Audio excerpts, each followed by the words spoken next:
Buongiorno a tutti, benvenute, benvenuti. Stiamo cominciando adesso nostro primo tavolo rotondo, di questo congresso della BPI, e oggi per cominciare abbiamo il nostro tavolo la sfida di tradurre Dante oggi, tradurre e ritradurre Dante oggi, né?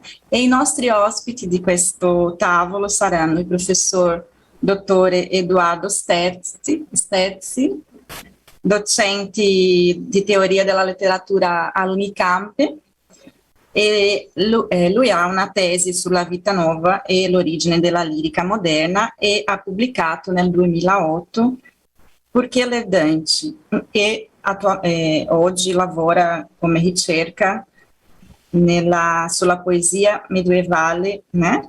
E i rapporti partendo anche dalla poesia, della lirica, e lui farà una comunicazione, una relazione sulle traduzioni parziali e integrali dell'opera di Dante. Subito dopo abbiamo il professore Emanuele Brito, che è docente di letteratura italiana nell'Università Federale Fluminense. Lui fa delle ricerche sugli autori del XIII, XIV e XV secolo, con particolare attenzione all'opera di Dante, e oggi ci parlerà della commedia, tradurre la commedia. Infatti lui sta svolgendo in questo momento la traduzione della commedia insieme a altri due professori, il professor Maurizio Santana e il professor Pedro Reis. E poi passeremo al professore Francisco Calvo dell'Omo, che è docente presso il Dipartimento di Lettere Straniere Moderne della UFPR, Università Federale del Paraná, e che lavora nei corsi di laurea e di post-laurea con delle ricerche nell'area di intercomprensione linguistica. Sì. Ha pubblicato di recente la traduzione su Divulgar Eloquência, con il titolo Sobre Eloquência in Lingua Vulgar, della casa editrice Parabola Editoriale, che infatti oggi si sta dando dei 25% di sconto. Poi il nostro Rafael Scabin ci metterà lì i coupon di sconto per quelli che vogliono comprare il libro, e lui ci parlerà su perché leggere Divulgar Eloquência oggi. Infatti il nostro tavolo girerà un po' su questa questione centrale: perché leggere, tradurre o ritradurre Dante oggi. Sì? Quindi passo subito la parola al professor Sterzi, che comincia con la sua relazione sulle traduzioni di Dante. Buongiorno a tutti. Eu vou pedir desculpas, mas eu vou falar em português, porque acabei escrevendo o texto em português, então... Não há problema. Então, queria, antes de tudo, agradecer pelo convite da Elisabetta e da Érica para participar dessa mesa. Eu vou começar relembrando o enunciado que eu enviei quando me foi feito o convite, né? Mandei aquele resumo da fala, porque eu acho que ele enquadra bem o plano da minha reflexão, né? E, claro, é aquela coisa, né? Quando a gente manda o plano da reflexão, a gente sempre pensa alguma coisa maior, quando a gente chega, pensa 20 minutos, a coisa vai reduzindo, então eu acabei até escrevendo o dobro do que eu vou falar aqui, então espero que faça sentido.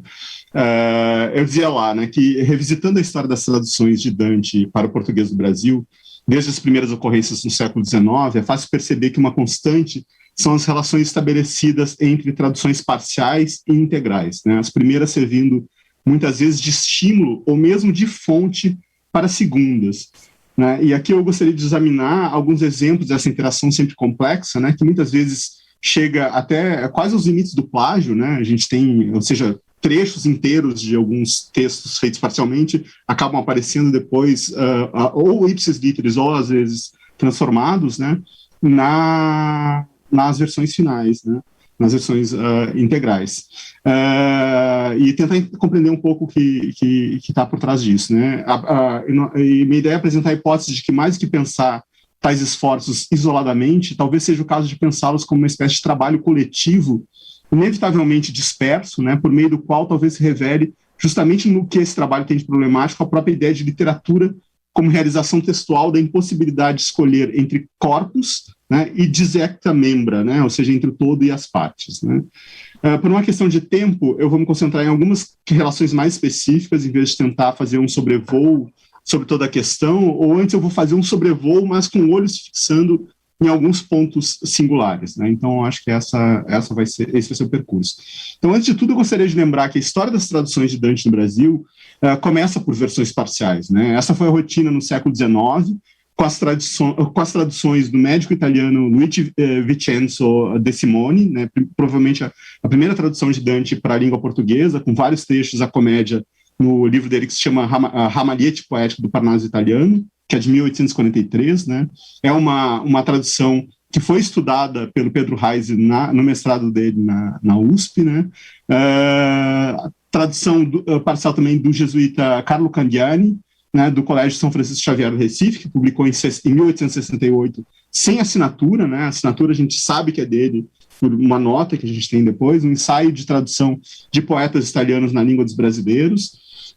Poderíamos lembrar também as traduções parciais do próprio imperador Dom Pedro II, né, que traduziu o episódio do Conde Ugolino e o episódio de Francesca da Rimini, né, e assim estão intitulados, né, isto é, recortes dos cantos quinto e 33 do Inferno, né, publicados em 1889 pela tipografia do Correio Imperial, num livro que era uma homenagem dos netos do Dom Pedro II a ele, né. Então, se chama Poesias Originais e Traduções de Sua Majestade, o Senhor Dom Pedro II, né. Poderíamos lembrar o Gonçalves Dias, traduzindo o canto sexto do Purgatório, cuja publicação, porém, se deu somente em 1867, no segundo volume das Obras Póstumas, né? Então, não querendo ser exaustivo, né? Ou seja, a gente tem uma série de traduções parciais, né, que ocorrem ao longo do século XIX. Né?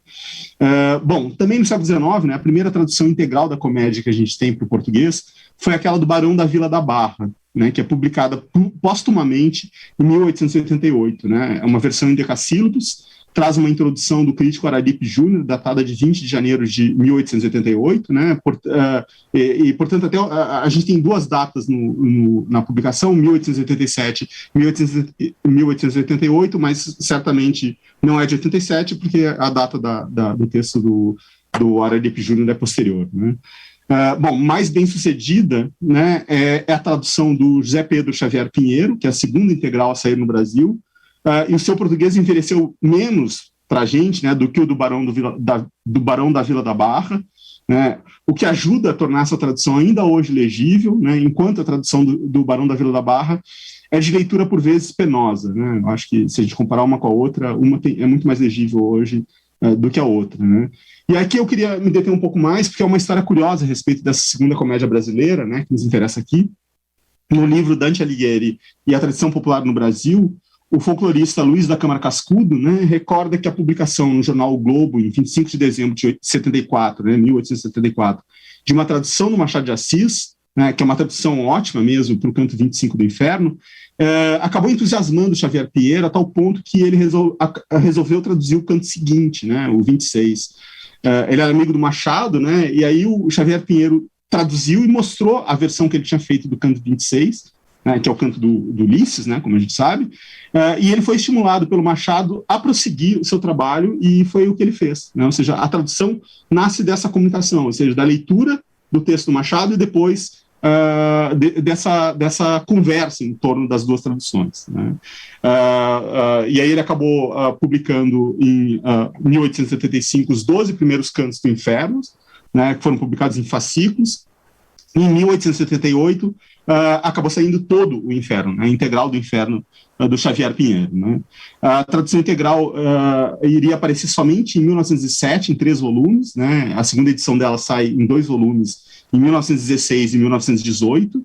Né, e a terceira edição que a gente tem, né, é em 1946, com texto crítico junto, né, da Società Dantesca, e com as gravuras do Doré. Né, ou seja, a gente tem essa edição. O próprio Machado de Assis, né, na breve introdução que ele faz anteceder essa tradução, que é depois recuperada sem introdução no livro de poemas ocidentais, né, ou seja, estou me referindo à publicação em jornal ainda, né, explica suas razões ao verter o canto ao português. Né, ele vai dizer assim: comecei essa tradução por curiosidade e concluí a crer que por aposta comigo mesmo, pus todo o escrúpulo em que a reprodução me saísse fiel mas se as descrições, as imagens e as ideias passaram à nossa língua, não passou, nem poderia passar o estilo do poeta, estilo ao qual, dizia Macaulay, que os mais nobres modelos da arte grega deviam ceder o passo. Esse não se traduz, soletra-se ou lê-se conforme se conhece pouco ou muito a língua original. Bom, acho que a gente pode ver aqui a concepção de tradução que está sintetizada pelo Machado, né? O que ele está dizendo? Que traduz-se, neste caso, por diversão, quase por esporte, né? Eu acho que o termo aposta deixa claro, né? Busca-se fidelidade, mas esta é limitada pela questão do estilo, que seria intraduzível, permanecendo, portanto, o original e a sua língua como uma espécie de sombra inscrita na tradução. Então, eu acho que essa tradução parcial do Machado encontra sua explicação aí. É quase um divertissement, né, que ele faz. Bom, aqui eu vou dar um salto histórico, né? Teria toda uma série de coisas aqui no meio do caminho, mas não vou tratar disso, porque a gente tem que fazer um recorte, né? Queria lembrar, né, que a atenção simultânea à forma e ao sentido, né, que quando se trata de poesia são elementos interligados, né, é encontrada mais facilmente nas diversas traduções parciais da comédia que nós temos em português, né? Sem exigência de verter o todo da obra, os tradutores podem se concentrar nas passagens que solicitam a eles mais intimamente, né? Ou seja, aquelas com as quais eles se sentem mais à vontade, ou aquelas em que eles podem mostrar melhor o seu trabalho, né? Eu acho que, ou seja, em que a recriação acaba tendo sentido mais pessoal até, né? Eu acho que nesse caso um grande exemplo disso é o do Augusto de Campos, né? No livro O Anticrítico, né? Que é de 86, né? Ele introduziu as suas excelentes versões de Dois Cantos do Inferno, e um deles ele fez uma tradução que é apenas o início do canto, né? Depois ele acaba completando para outro livro, né? E ele apresenta ali essas traduções como antídotos ao que ele chamou, com uma certa maldade, né, de traduções funcionárias, né? A intenção dele, ele declara ali, era recuperar a concretude das imagens e a diretidade da linguagem, que teriam sido perdidas nas inversões canhestras, expressão dele, das traduções integrais.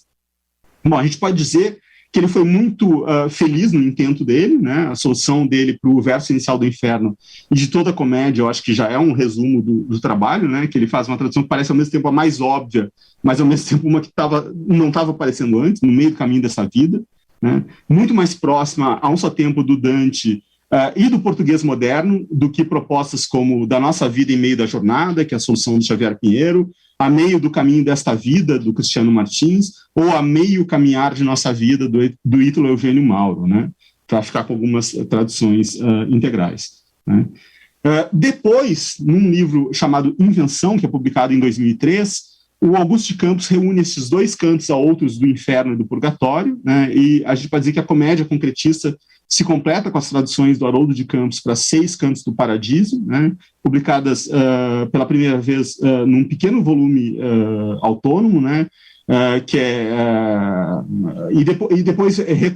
depois recolhida, né? Junto com outras versões de Dante e também do Cavalcanti, né? Com especial destaque para o grande esforço de tradução das rimas pedrosas, né, no livro Pedra e Luz na Poesia de Dante, que é um livro que saiu em 1998 pela editora Imago, né? E eu acho que a gente pode acrescentar aqui que dentro dessa dantesca concretista, né, o Décio Pinhatari, que é o terceiro integrante do núcleo original da poesia concreta brasileira, traduziu a Vita Nova na íntegra, né, num livro chamado Retrato do Amor Quando Jovem, né? Bom, tem um trecho que eu gosto sempre de lembrar, né, que é o trecho daquele livro Dire quasi la stessa cosa, né, o livro do Umberto Eco sobre tradução, né. Tem um trecho que eu acho especial ali, em que ele pega e comenta essas traduções do Paradiso pelo Haroldo de Campos, né. Eu acho,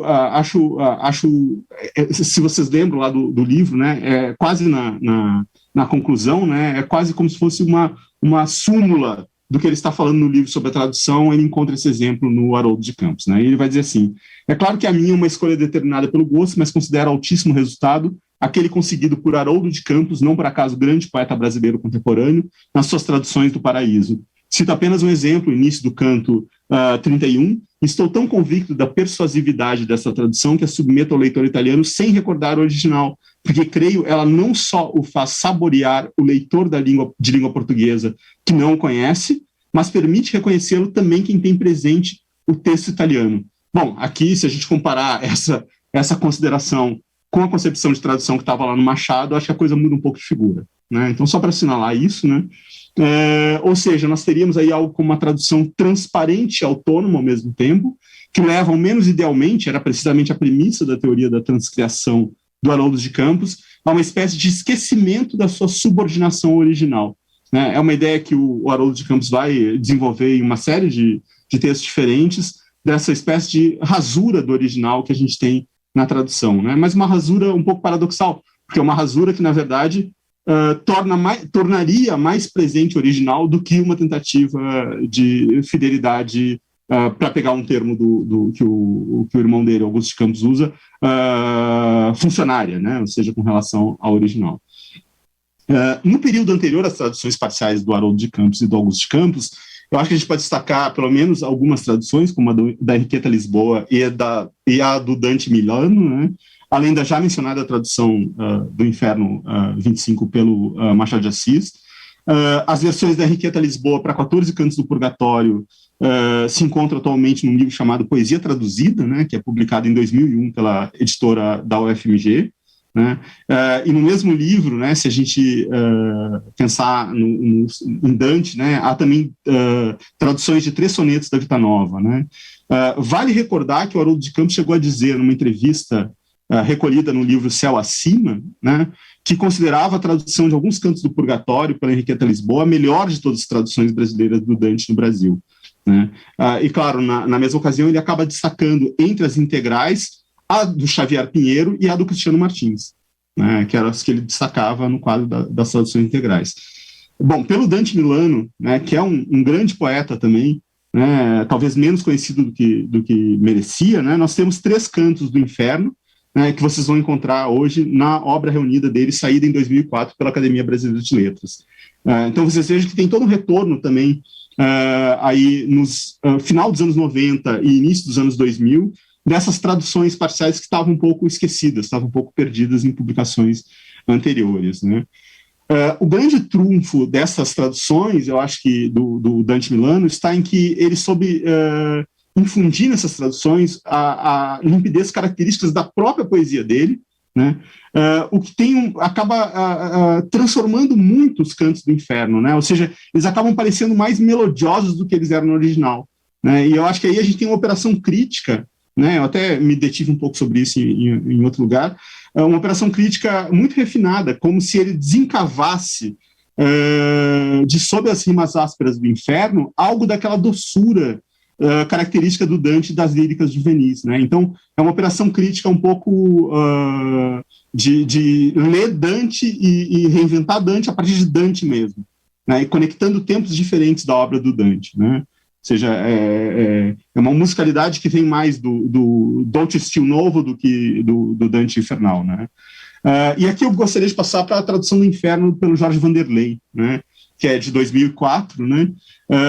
Saiu em 2004, né? E não se enquadra propriamente nessa esfera das traduções parciais, porque não era esse intento, né? Ou seja, não foi concebido originalmente como tal.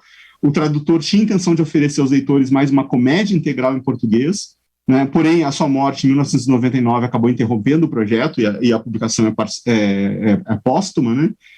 Diante dos desafios que se colocam para o tradutor, o Jorge Vanderlei respondeu teoricamente nas notas de percurso que precedem essa tradução do Inferno com a noção de tradução como operação infinita, né? E eu vou falar agora conclusivamente a partir do Jorge Vanderlei, porque eu acho que essa ideia é uma ideia muito importante, né? Ela resume um pouco o que eu estou querendo falar aqui, né?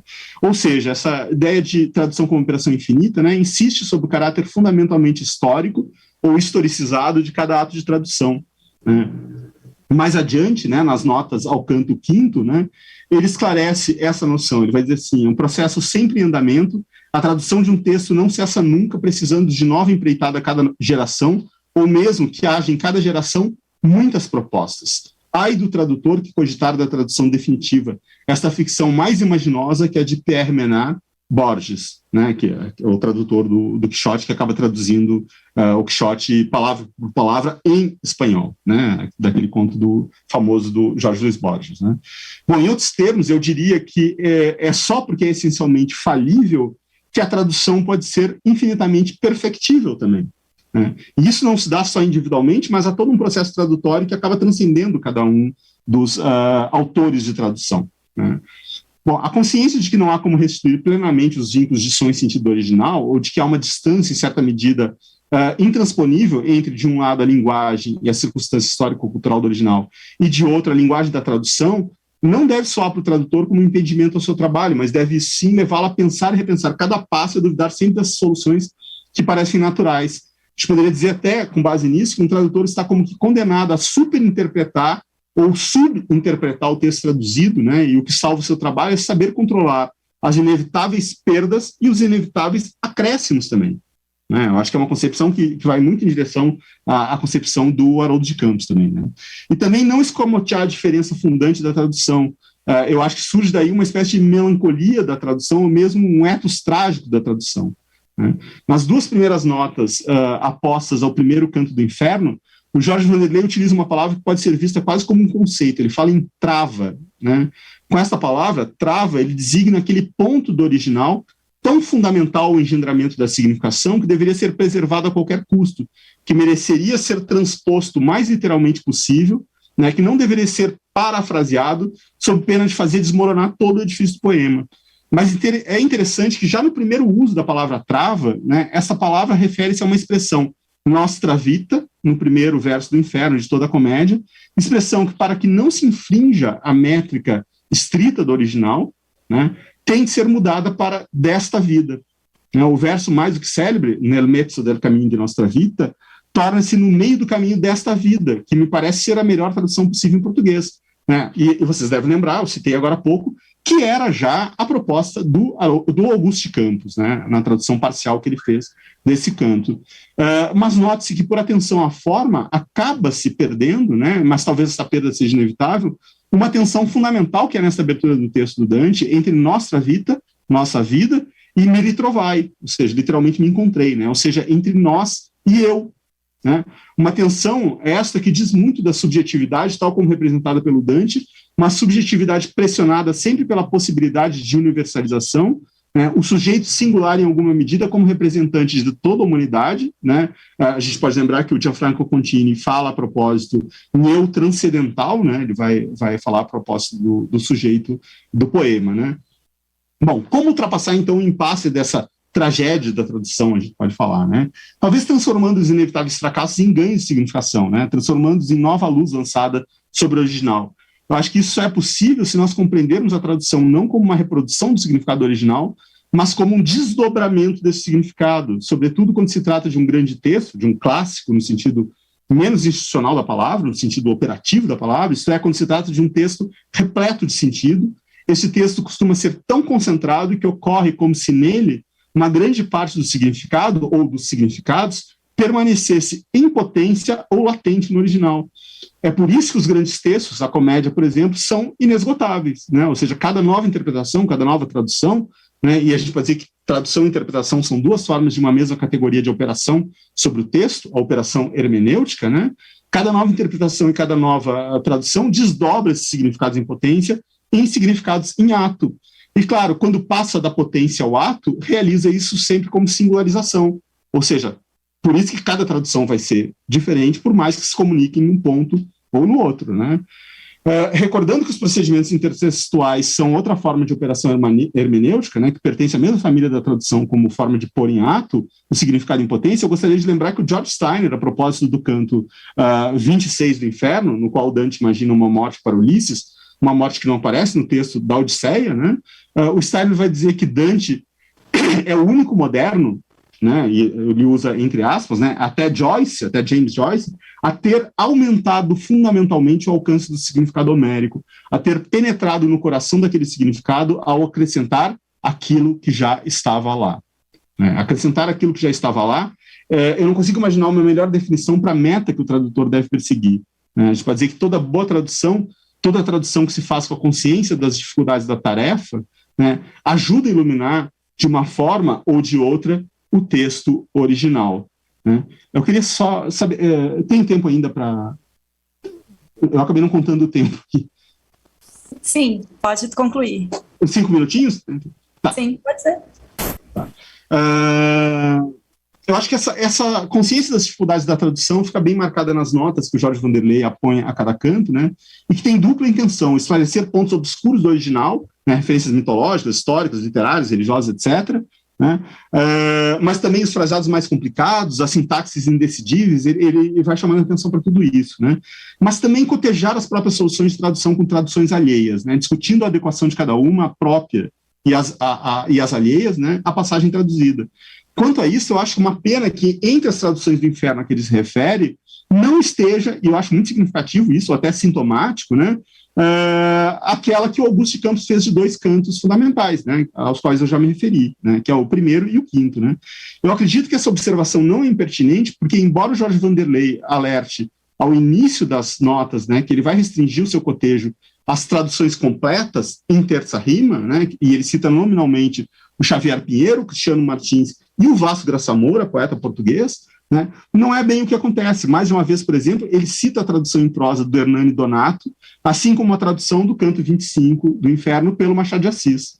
Então, na verdade, ele diz, vou me limitar só às integrais, mas ele acaba recorrendo para o diálogo também a essas traduções parciais, né, mas não retoma a do Augusto de Campos, que é a qual ele se sente mais preso em algumas soluções. Né. Eu acho muito, muito curioso isso. Bom, a tradução do Augusto de Campos tem algumas soluções brilhantes, né, e aí, não por acaso, em alguns pontos, a tradução do Jorge Vanderlei coincide com ela, né, eu já citei No Meio do Caminho desta Vida, né, uma solução que, salvo engano, não aparece em nenhum dos outros tradutores da comédia, né, e também no primeiro verso do canto quinto, né, assim decide o círculo primeiro, né, mas esse a gente pode dizer que é um verso que se impõe quase como solução espontânea, né, mas igualmente também no último verso do mesmo canto, né, que é um verso muito especial, que é aquele cair como corpo morto cai. Né? Mais uma vez, também uma solução que se impõe por si, né? Ela reproduz quase palavra por palavra o original, é compartilhada também pelo Ítalo Eugênio Mauro, né? Mas que outros tradutores ignoraram, preferindo rebuscar e inverter o que no Dante é muito direto, né? Até por questão de rima, né? Muitas vezes o Xavier Pinheiro escreve tombei como tomba corpo morto, Cristiano Martins e caí como cai o corpo morto, Dante Milano e tombei como tomba um corpo morto. Né? Vamos concentrar agora num canto específico da comédia, mais especificamente num único terceto, né? De modo a exemplificar aquilo que eu disse, inspirando no Steiner, sobre a tradução poder acrescentar ao original aquilo que já estava lá, né? É um momento fundamental da obra dantesca, dado que nele se flagra bem a crise da qual nasce a poesia do Dante, né? Dividido entre, de um lado, o desejo de superação da cultura do amor cortês, que era a cultura dos trovadores, né, de Provença, e fora retomada pelo movimento do estilo novo, né, do qual Dante foi o principal expoente, e, de outro lado, a impossibilidade de saltar de vez para fora daquela esfera de significação, né, a impossibilidade de esconder a sua simpatia pelo amor adúltero, como é sempre o amor cortês, entre Francesca e Paulo, né, os personagens centrais deste canto. O Dante chega ao segundo círculo do inferno, onde se encontram os Furiosos, passa por Minos, guardião do círculo, passa por Semíramis, passa por Dido, por Cleópatra e Helena, por Paris, Tristão, etc. Né? É um verdadeiro catálogo dos precursores célebres do amor cortês. Né? Não por acaso Dante usa os termos corteses Donne e Cavalieri para referir-se aos danados daquele círculo. Né? E, finalmente, o Dante se aproxima de Paulo e Francesca, com quem deseja conversar, como diz a Virgílio, seu guia nessa incursão infernal. Né? E aí, se a gente vai para o original, ele diz, il cominciai, né? Poeta volontieri, parlerei a quei due che insieme vanno e paiam sia al vento esser leggeri. Né? A tradução do Jorge Vanderlei, por sua vez, diz, eu prossegui, poeta sobranceiro, a esses dois me quero dirigir, que o vento os leva juntos e ligeiros. Bom, primeiro eu quero ressaltar a disparidade entre o I cominciai, né, literalmente eu comecei, e eu prossegui, né, que é a solução do Jorge Vanderlei. Essa disparidade, eu acredito, pode ser compreendida se nos reportarmos mais uma vez as notas de percurso, onde Jorge Vanderlei observa, dos muitos Dantes que há em Dante, dois me movem acima de tudo, o poeta e o narrador, né, e ele explica, quando menciona o poeta, digo, o artista do verbo, e do afeto, no que joga com seus recursos a favor de efeitos verbais e afetivos, perfeitamente específicos. Quando menciona o narrador, a esse mesmo artista acrescenta o estrategista, o diretor-geral, dono da ciência da seleção e do corte do material, do distancing, né, do distanciamento, da objetividade da ação, na perspicácia ante ela. Optando por prosseguir, em vez de por comecei, né, o Jorge Vanderlei rende homenagem tanto ao Dante poeta quanto ao Dante narrador, né, ao poeta porque prosseguir é literante com o poeta, né, e busca se compensar assim a perda que há em relação à literação do original entre poeta, Parlelei e Paion, né, e ao narrador porque o verbo prosseguir reforça a narratividade já pulsante do original ao enfatizar a continuidade em relação ao diálogo que já vinha se desenrolando entre Dante e Virgílio. Né. E depois, já me aproximando do fim, aqui eu gostaria de chamar a atenção para a maneira como o Jorge Vanderlei transforma a volontieri e Parlelei a quei due em a esses dois me quero dirigir, né. Volontieri, uma palavra que no italiano atual toma a forma de volentieri, quase sempre, né, é um advérbio que significa aproximadamente boa vontade, com todo gosto, né.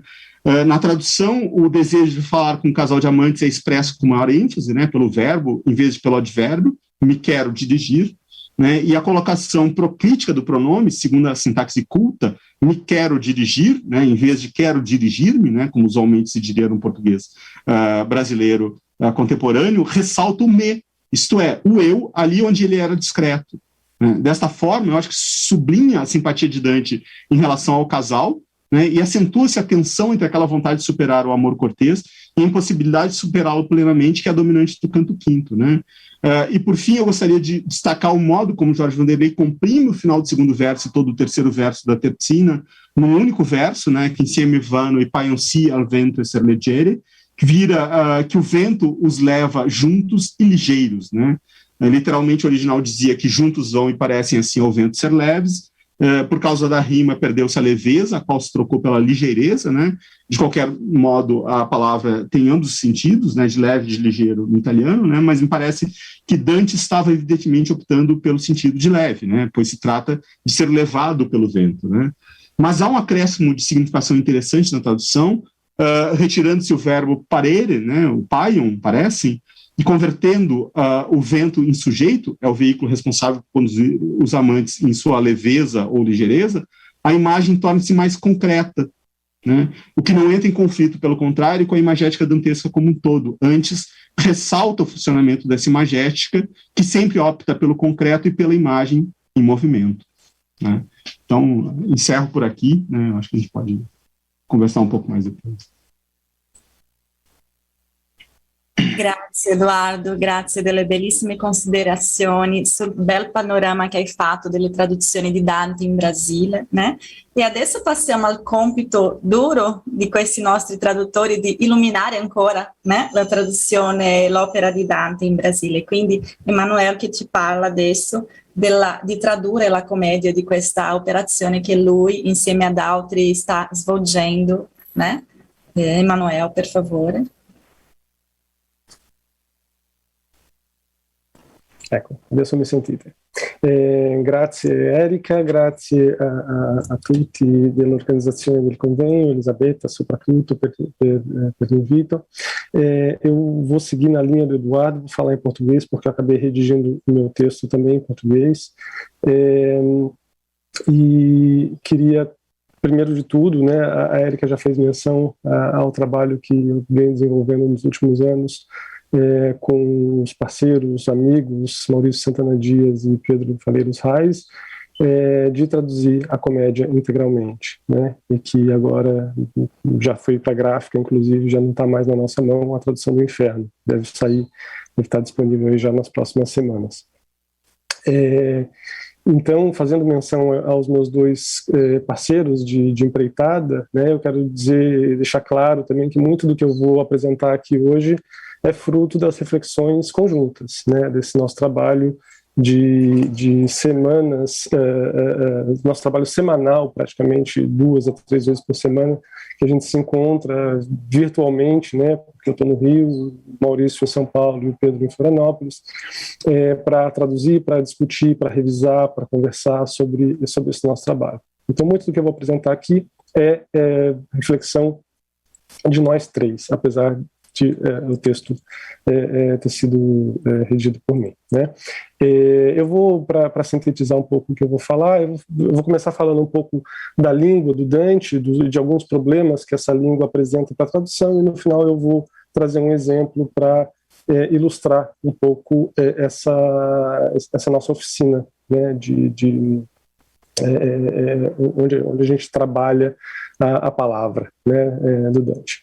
Bom, começando então um pouco sobre a realidade do Dante, a realidade do poeta, a língua dele, a gente pode pensar inicialmente que o mundo do Dante ele é completamente diferente do nosso, não apenas pelas questões históricas, políticas, sociais, religiosas com que ele dialoga, mas também pelo idioma que ele se vale para compor a sua poesia, né? E tendo Dante escrito a comédia numa língua pré-normativa, ainda não cerceada pelas prescrições gramaticais que mais tarde vão determinar o que a gente hoje entende como língua padrão, Dante se permitiu uma série de liberdades sintáticas, lexicais, morfológicas, fonológicas, né? E tendo sabido operar magistralmente essas liberdades para levar aos seus contemporâneos um vasto conhecimento doutrinal, o poeta vai fazer com que essas opções linguísticas tenham protagonismo na longa transição que marca o declínio do latim como língua de cultura, né, e a ascensão das línguas regionais com a gradual afirmação do vulgar florentino. E tal como o Deus cristão, né, havia criado o homem, o primeiro homem a partir da terra, o Dante vai usar a língua como um barro mole, né, moldável no seu intento de comunicar coisas altas e baixas, grotescas e sublimes, né. E será esse mesmo primeiro homem, Adão, né, que, segundo o livro do Gênesis, fora modelado por seu Criador, que vai confirmar para Dante, poeta viajante, lá no canto 26 do Paraíso, a liberdade de que a gente dispõe para dar forma à nossa expressão verbal, né? O que caracteriza as línguas humanas não como determinadas pela natureza, mas pelo lento processo de nossas escolhas e uso, né? Usos. Então, pela força expressiva da poesia de Dante, pela ampla rede de saberes que ele procura dar conta e pela rápida difusão que a obra alcança entre os seus contemporâneos, muitas das criações textuais de Dante vai acabar por ancorar essa língua escrita que nos séculos seguintes vai servir de modelo literário para as gerações posteriores da Península Italiana, né?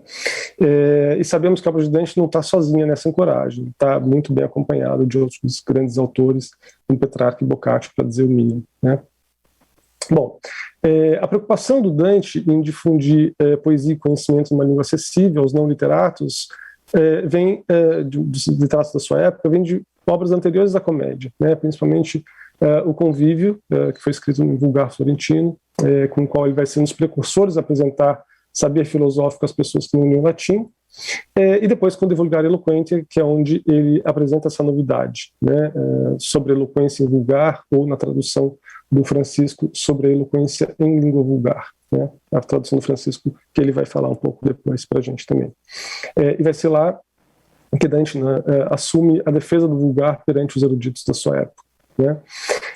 Então, seja pela intenção apresentada no Convívio, ou seja pela observação atenta que ele vai fazer das línguas regionais no De Vulgare Eloquentia, é possível constatar que Dante ultrapassa deliberadamente na comédia as fronteiras linguísticas da península em busca de uma língua natural que se estabeleça entre os falantes do si, ou seja, os falantes daquele território que a gente conhece hoje como Itália, né?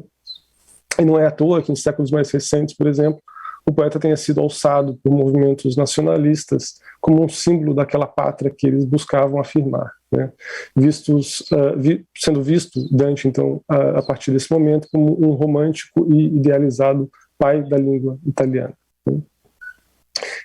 Mas apesar de sua imensa identidade poética, de seu enorme poder de expressão, aliado ao conhecimento e ao emprego de vários idiomas dos povos que vão da Provença à Sicília, é claro que nem tudo em matéria de língua italiana é invenção de Dante, né? Sua língua poética se insere numa língua cultural que remonta às letras de Além Alpes, anterior à popularização da literatura em língua vulgar que passa a circular na Itália.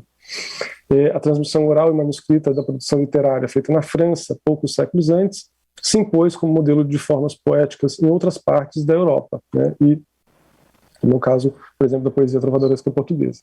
E na Itália isso não foi diferente, né? Então, nesse caminho, dentro do cânone métrico, o decassílabo, né, o verso de 10 sílabas, ou 11 em decassílabo em italiano, ele vai se afirmando como o verso principal da tradição, tanto lírica como narrativa de língua italiana. E partindo desse método já consolidado entre os poetas de seu tempo, é muito provável que o Dante tenha fundado o esquema de rimas que vai ordenar os quase 15 mil versos da comédia, né? 14.233. E, seguindo então nesse sistema encadeado da terça rima, os tercetos, que são as menores unidades narrativas dos cantos, sempre reiteram foneticamente o fim do primeiro verso no terceiro, trazendo entre eles a desinência que vai se repetir na estrofe seguinte, né? E para entrar um pouco mais na oficina do poeta, a gente percebe outros limites formais que se impõem à sua versificação. E aqui eu uso um pouco isso para falar um pouco dos desafios do tradutor, né? Que é o tema da nossa mesa. O Eduardo citou várias traduções que se apresentam no verso português no decassílabo, e a nossa tradução também busca se inserir nessa linha, né, na tradução poética, como dá para presumir. Mas talvez o mais estranho ao leitor de hoje seja a prosódia, né, o andamento melódico dos versos, que se estabelece na poesia pela necessidade de respeitar uma acentuação canônica, né, de modo a privilegiar a posição tônica de cada unidade sílaba nas posições pares, prevalentemente dos versos, né. Como se sabe, o decassílabo possui 2 acentos tônicos obrigatórios, né, um na quarta ou sexta sílaba e outro na 10ª. E aqui eu vou compartilhar a minha tela para mostrar um pouco esse trabalho. Um segundinho só. Aqui. Vocês estão me vendo bem? Dá para ver bem a tela? Ótimo. E aqui, então, a gente tem esses exemplos já do primeiro e do segundo verso do Inferno, e aqui um diálogo direto com a apresentação do Eduardo, né, que cita no meio do caminho desta vida como uma solução do Augusto de Campos, que se impõe a outros tradutores que vêm depois dele, né? E aqui eu até brinquei num dia num dos nossos encontros de trabalho, que no início era o verso, né? Pensando nas palavras do Gênesis, de novo, né? E o verso era Augusto de Campos, ou seja, a gente não teve como fugir disso, ele se impôs de maneira forte, né? E aqui fica o gancho depois para a gente conversar um pouco a respeito disso. E aqui, a partir desses exemplos, né, a gente pode ver que a gente vai ter as tônicas em sexta e em 10ª, e as subtônicas no primeiro exemplo em segunda e oitava. No segundo, tônicas em quarta, e oitava e 10ª, e uma subtônica em sexta, né? Mas não é raro a gente encontrar em Dante também a combinação de acentos nas quarta e 7ª sílabas do verso, o que Petrarca, por exemplo, já vai ser muito mais raro, né? E o que parece muitas vezes quebrar a harmonia melódica do terceto ou da sequência narrativa, né? Tal combinação rítmica nos permite pensar que talvez a urgência expressiva em determinados momentos acaba por prevalecer para Dante sobre a regularidade dos versos, né? E, de certa maneira, isso ajuda a desfazer a imagem de um Dante que, pelo alto teor filosófico de sua poesia, pela refinada habilidade poética, costuma ser visto por muitos leitores como alguém que não transita pelos registros mais baixos da linguagem ou da versificação, e nem pela irregularidade métrica ou sintática, que frequentemente quebra o ritmo melódico, né? Se tal imagem existe, pelo menos no Brasil, ela se deve, em certa parte, às traduções da comédia, que por vezes terminam suavizando ou mascarando essas características dos versos, né? Por outro lado, a gente não pode deixar de considerar que algo da poesia dantesca em vulgar florentino, ou seja, na língua de partida, língua original, pode ter sido alterado pela transmissão da obra, né, que chega até os nossos dias, até em edições cujo estabelecimento textual nem sempre é consenso entre os estudiosos, né? E aí, pensando um pouco nesses desafios, né, de traduzir, a gente tem buscado orientar o trabalho com o mesmo rigor formal de Dante, ou seja, a precisão de número de sílabas em cada verso, manutenção de rimas dos tercetos e andamento ritmo análogo àquilo que é explicitado no verso de Dante. Obviamente, além do conteúdo, né? E o conteúdo, como o Eduardo também disse muito bem, muitas vezes tem o potencial de ir para além daquilo, né? E além disso, a gente evitou repetir rimas dentro de um mesmo canto, exceto quando Dante faz, né?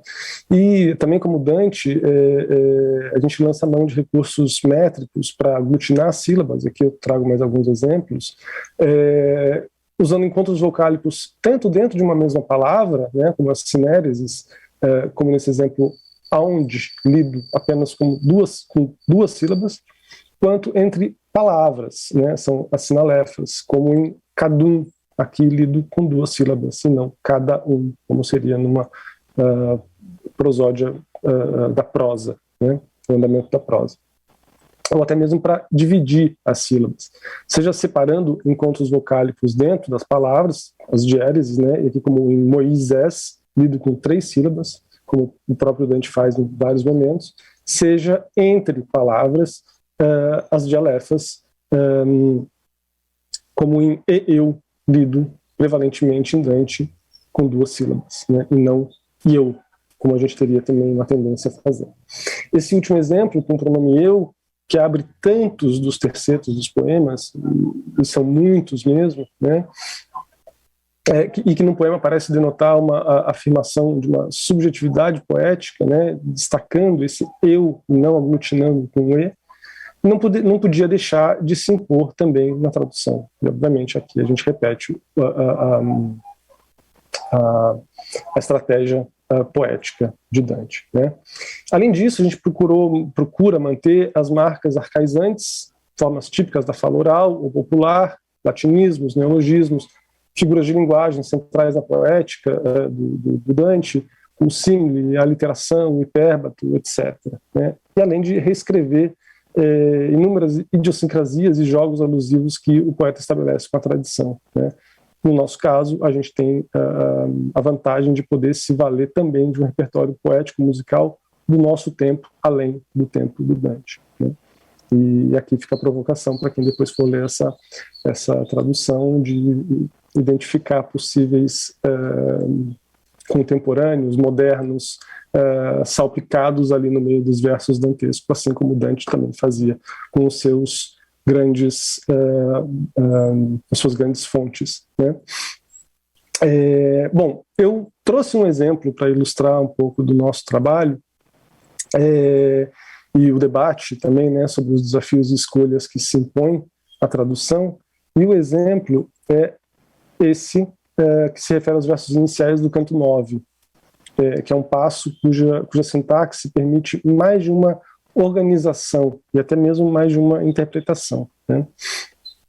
Eu vou ler aqui no italiano e depois eu passo para as nossas soluções, a solução parcial e depois a solução definitiva, né? Como eu disse, já foi para a gráfica e já não temos mais chance de mexer, e aqui me cabe também concordar com a colocação que o Eduardo fez sobre o Jorge Vanderlei, que é um trabalho inconclusivo, né, que não se conclui, porque enquanto a gente tem a oportunidade de mexer, a gente vai mexer, né?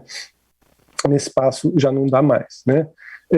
Mas vou ler aqui então: quel color che viltà di forme pinse, veggendo il duca mio tornare in volta, piuttosto dentro il suo nuovo rinstrinse. Bom, observando a continuidade, são os 3 primeiros versos do canto 9, né? Então a gente tem que imaginar numa continuidade com o canto 8º. Parte de nós, entre eu, Pedro e Maurício, havia lido o episódio com uma organização sintática, e parte de nós havia lido com outra, né? E ao buscarmos a leitura dos principais comentadores, a gente percebeu que aqueles que não haviam se isentado entre os comentadores de tomar uma posição nesse passo, estavam divididos entre as 2 leituras que nós mesmos nos dividíamos, né? Então, aqui eu vou apresentar as versões. A primeira delas: a cor que a covardia me pintou, ao ver tornar meu mestre da disputa, insólita em seu rosto, ele encerrou. E a segunda versão, a cor que a vilania em mim lançou, ao ver tornar-me ao mestre da disputa, de pronto em sua nova em si encerrou. Agora eu vou comentar um pouco das nossas escolhas a esse respeito. Né? A dificuldade que a gente teve, já de cara, nesse trecho, foi para identificar o sujeito em terceira pessoa do verbo restrinse, né? Aqui, que a gente optou por traduzir como encerrou, desde a primeira solução. Mas quem é esse sujeito? Né? Observando o início da tercina dantesca, temos uma cor que se manifesta na aparência exterior do poeta-narrador, pelo medo que ele diz sentir por sua covardia. Fato que o liga ao episódio do canto anterior. Naquele momento, né, nos versos 115 e seguintes do canto oitavo, Dante e Virgílio, eles tinham ficado diante de mais de 1000 demônios que protestavam pela presença de Dante na porta da cidade infernal e que fecharam essa porta violentamente no peito de Virgílio para que esses forasteiros lá não entrassem. Né? E o canto oitavo se encerra, então, com uma tensão entre o mestre de Dante, Virgílio, que, frente a esse impasse, pede ao seu protegido que não se deixe esmorecer pelo ocorrido, né? E pelo tormento que ele próprio, Virgílio, manifestava naquele momento do canto anterior. Segundo Virgílio, portanto, eles haveriam de entrar com a ajuda de um tal que seria enviado para abrir a porta da cidade para eles. A gente sabe que isso vai acontecer depois no canto nono, vai chegar um anjo com uma varinha e vai abrir os caminhos. Né? Bom, seguindo então pela sintaxe da tercina, o sujeito de encerrou poderiam ser dois. Né? A cor, aqui eu coloco também em destaque, objeto direto do verbo pince, que por sua vez pode ser lido como pintar ou lançar, dipingere ou spingere. Aqui a gente tem as duas possíveis traduções para esse pince, pingere. Ou um segundo sujeito possível seria o próprio Virgílio, duca. Aqui de novo em destaque, que a gente traria pelas soluções meu mestre ou ele, que antes era apenas o objeto direto do verbo ver, vegendo. Né? Optando pela primeira leitura, defendida por alguns comentadores, a gente teria a bela imagem de uma cor, e aqui supostamente branca, que provoca diferentes reações nos dois personagens da tercina. Ela empalidece o narrador no efeito de sua covardia, frente ao impedimento indicado no canto oitavo, e traz de novo a tonalidade pálida ao rosto de Virgílio, que já havia sido indicado dessa forma pelo narrador em pelo menos uma outra ocasião, lá no canto quarto. Virgílio aqui então estaria vermelho de ira, então ele empalidece. Né? Pelo encontro frustrado com os demônios no fim do canto anterior, no oitavo, Virgílio poderia estar demonstrando uma coloração justamente vermelha, né? Supostamente vermelha, de vergonha, de tormento, uma cor nova ou uma cor insólita, como está também destacado aqui, que vinha acompanhando ele nesses últimos versos. Né? Em outras palavras, a cor que empalidece o rosto de Dante pela sua própria covardia é a mesma que desbota a raiva no rosto de Virgílio e faz com que ele retome a sua postura moderada. Né? Bom, mas independente da organização sintática que os comentadores propõem, é praticamente unânime que se veja na cena uma ação voluntária de autocontrole por parte de Virgílio em relação à sua expressão anterior. Isso reforça alguns elementos para uma caracterização desse complexo personagem que é o guia do Dante, né? Que com muito domínio de suas paixões haveria de encerrar essa cor insólita, talvez vermelha, de seu rosto, tão logo retomado do embate com os demônios que protegiam a cidade infernal lá atrás. Né? Será que ele teria feito isso para não atemorizar ainda mais o seu discípulo Dante, que já havia se dirigido ao leitor demonstrando sua inquietação, lá também no canto oitavo? Talvez, né? Da mesma forma como não iria completar o devaneio da derrota, poucos versos aqui no canto nono, poucos versos posteriores a esses que eu estou aqui apresentando, né? Onde ele prefere interromper o seu próprio pensamento e integrar com um aspecto positivo, retomando o mesmo tal que viria interceder por eles, né? O tal do anjo, né? Que aqui ainda não é nominado. Né? Seguindo nesse pensamento, nós preferimos a segunda leitura, né? E sugerir que quem encerra a cor em si é Virgílio, mas sem entregar isso de mão beijada para o leitor e eliminar o ele que está ali na primeira versão, que, entre outras coisas, não caberia no verso, né? E por que não entregar isso de mão beijada para o leitor, né? Bom, e para retomar uma reflexão do Berman sobre a racionalização da linguagem, a língua do Dante ela só se realiza aqui no campo da impossibilidade, da tortuosidade, que não à toa divide os intérpretes da obra há séculos, né? Por isso, cabe também a tradução indicar que há ali uma obscuridade no texto. Cabe a tradução tomar partido, nesse caso, né? Não tem como a tradução não tomar partido, mas, nesse caso, sem rasgar o véu que o próprio autor coloca em cima da sua língua, né? E essa posição ativa de Virgílio era o que havia conduzido a nossa primeira proposta, em que líamos ele encerrou. De todo modo, não haveria por que oferecer ao leitor brasileiro uma sintaxe simples e plana, quando aquela proposta por Dante ao leitor de língua italiana não é simples e plana, né? Por isso, a gente optou por manter essa abertura com a construção reflexiva em si encerrou, sem dizer exatamente quem é que encerra a cor, né? Se é ela própria ou se é Virgílio, e que mantém um paralelo com em mim lançou, da mesma forma que a gente tem em Dante os advérbios de fuor e dentro, né? E para reconstruir essa tortuosidade de um modo como só Dante foi capaz, a gente precisou virar Dante aqui, num certo momento, né? E para encerrar, então, essa nossa reflexão sobre as intervenções ou não na tradução, a reconstrução que cabe ao tradutor, eu vou concluir com uma citação do Cesarotti, né, no Saggio sulla filosofia delle lingue, em que ele fala brevemente sobre a tradução, um texto muito interessante. Ele vai dizer assim, uma tradução que eu faço do Cesarotti: a língua de um escritor mostra o andamento de um homem que caminha de modo constante, com uma desenvoltura ou compostura uniforme. A de um tradutor representa um atleta adestrado a todos os exercícios da ginástica, que sabe tirar vantagem de cada um de seus membros e se presta a cada movimento estranho de modo tão ágil que o faz sempre parecer o mais natural, ou melhor, único. Aqui eu preciso fazer uma ressalva, que o próprio Dante ele não é um caminhante normal nesse trecho, né? O próprio Dante foi um atleta adestrado em todos os aparelhos da ginástica, né, para usar a metáfora do Cesarotti. E se a gente para a gente tentar trazer um pouco do que Dante faz na língua dele, nós três, como tradutores, tivemos a necessidade de sermos também esses atletas adestrados e mostrar cada movimento dentro dessa tercina, que eu usei aqui como exemplo, cada movimento como um movimento único, né? Aqui eu concluo e depois a gente conversa mais.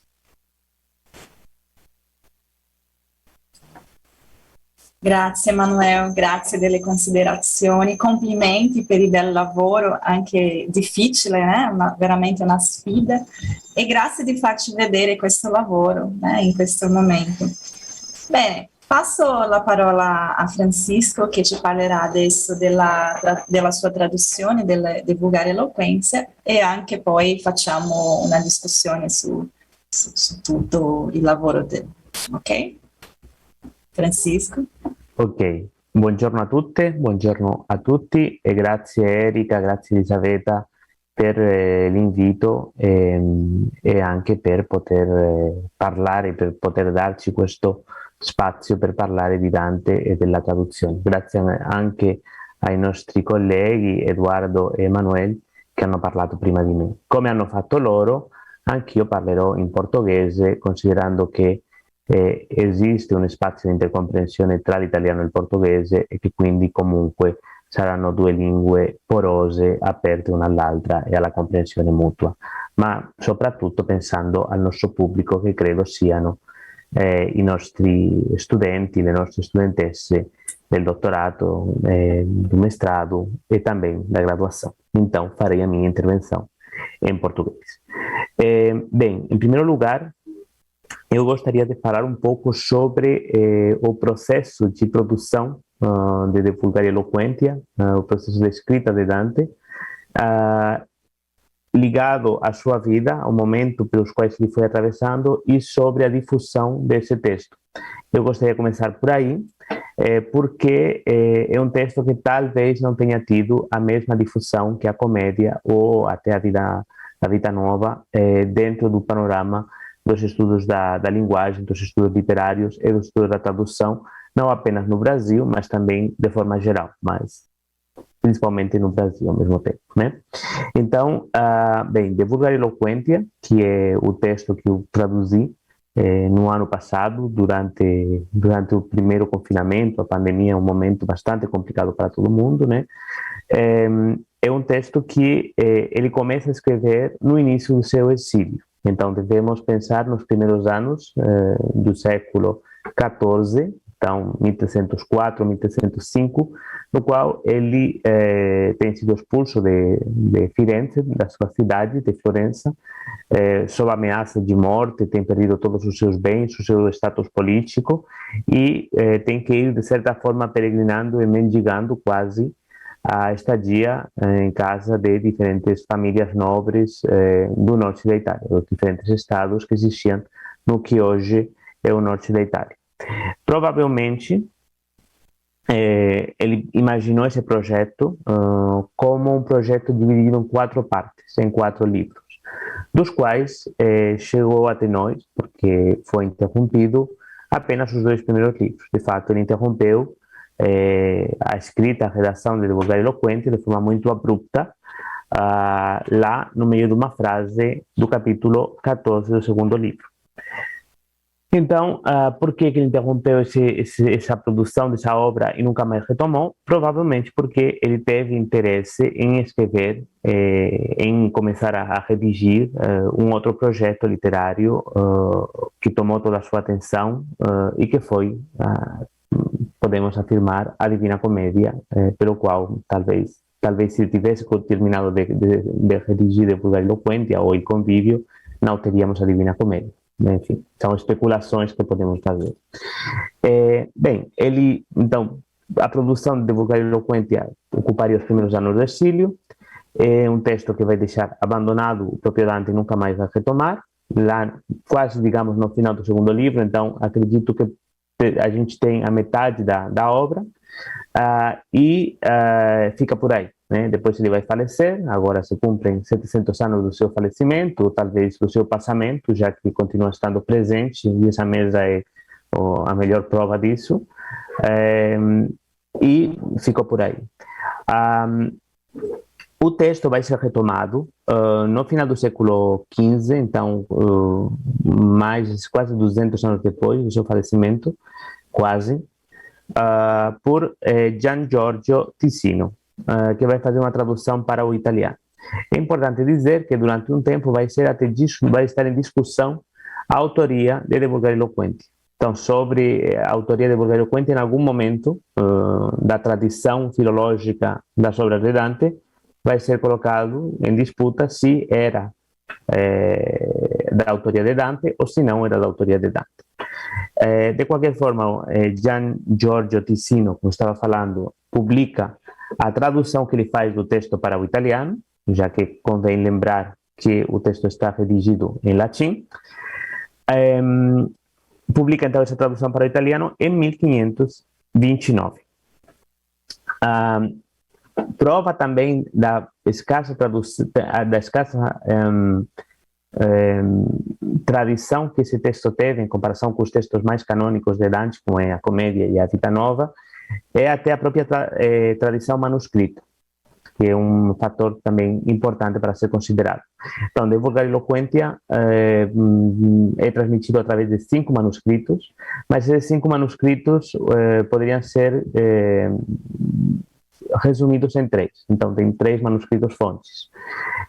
Então, vemos que a tradição manuscrita de Divulgar Eloquência é bastante escassa e contrasta muito com o sucesso que, por exemplo, a Comédia teve logo no início já. Avançando um pouco no tempo e na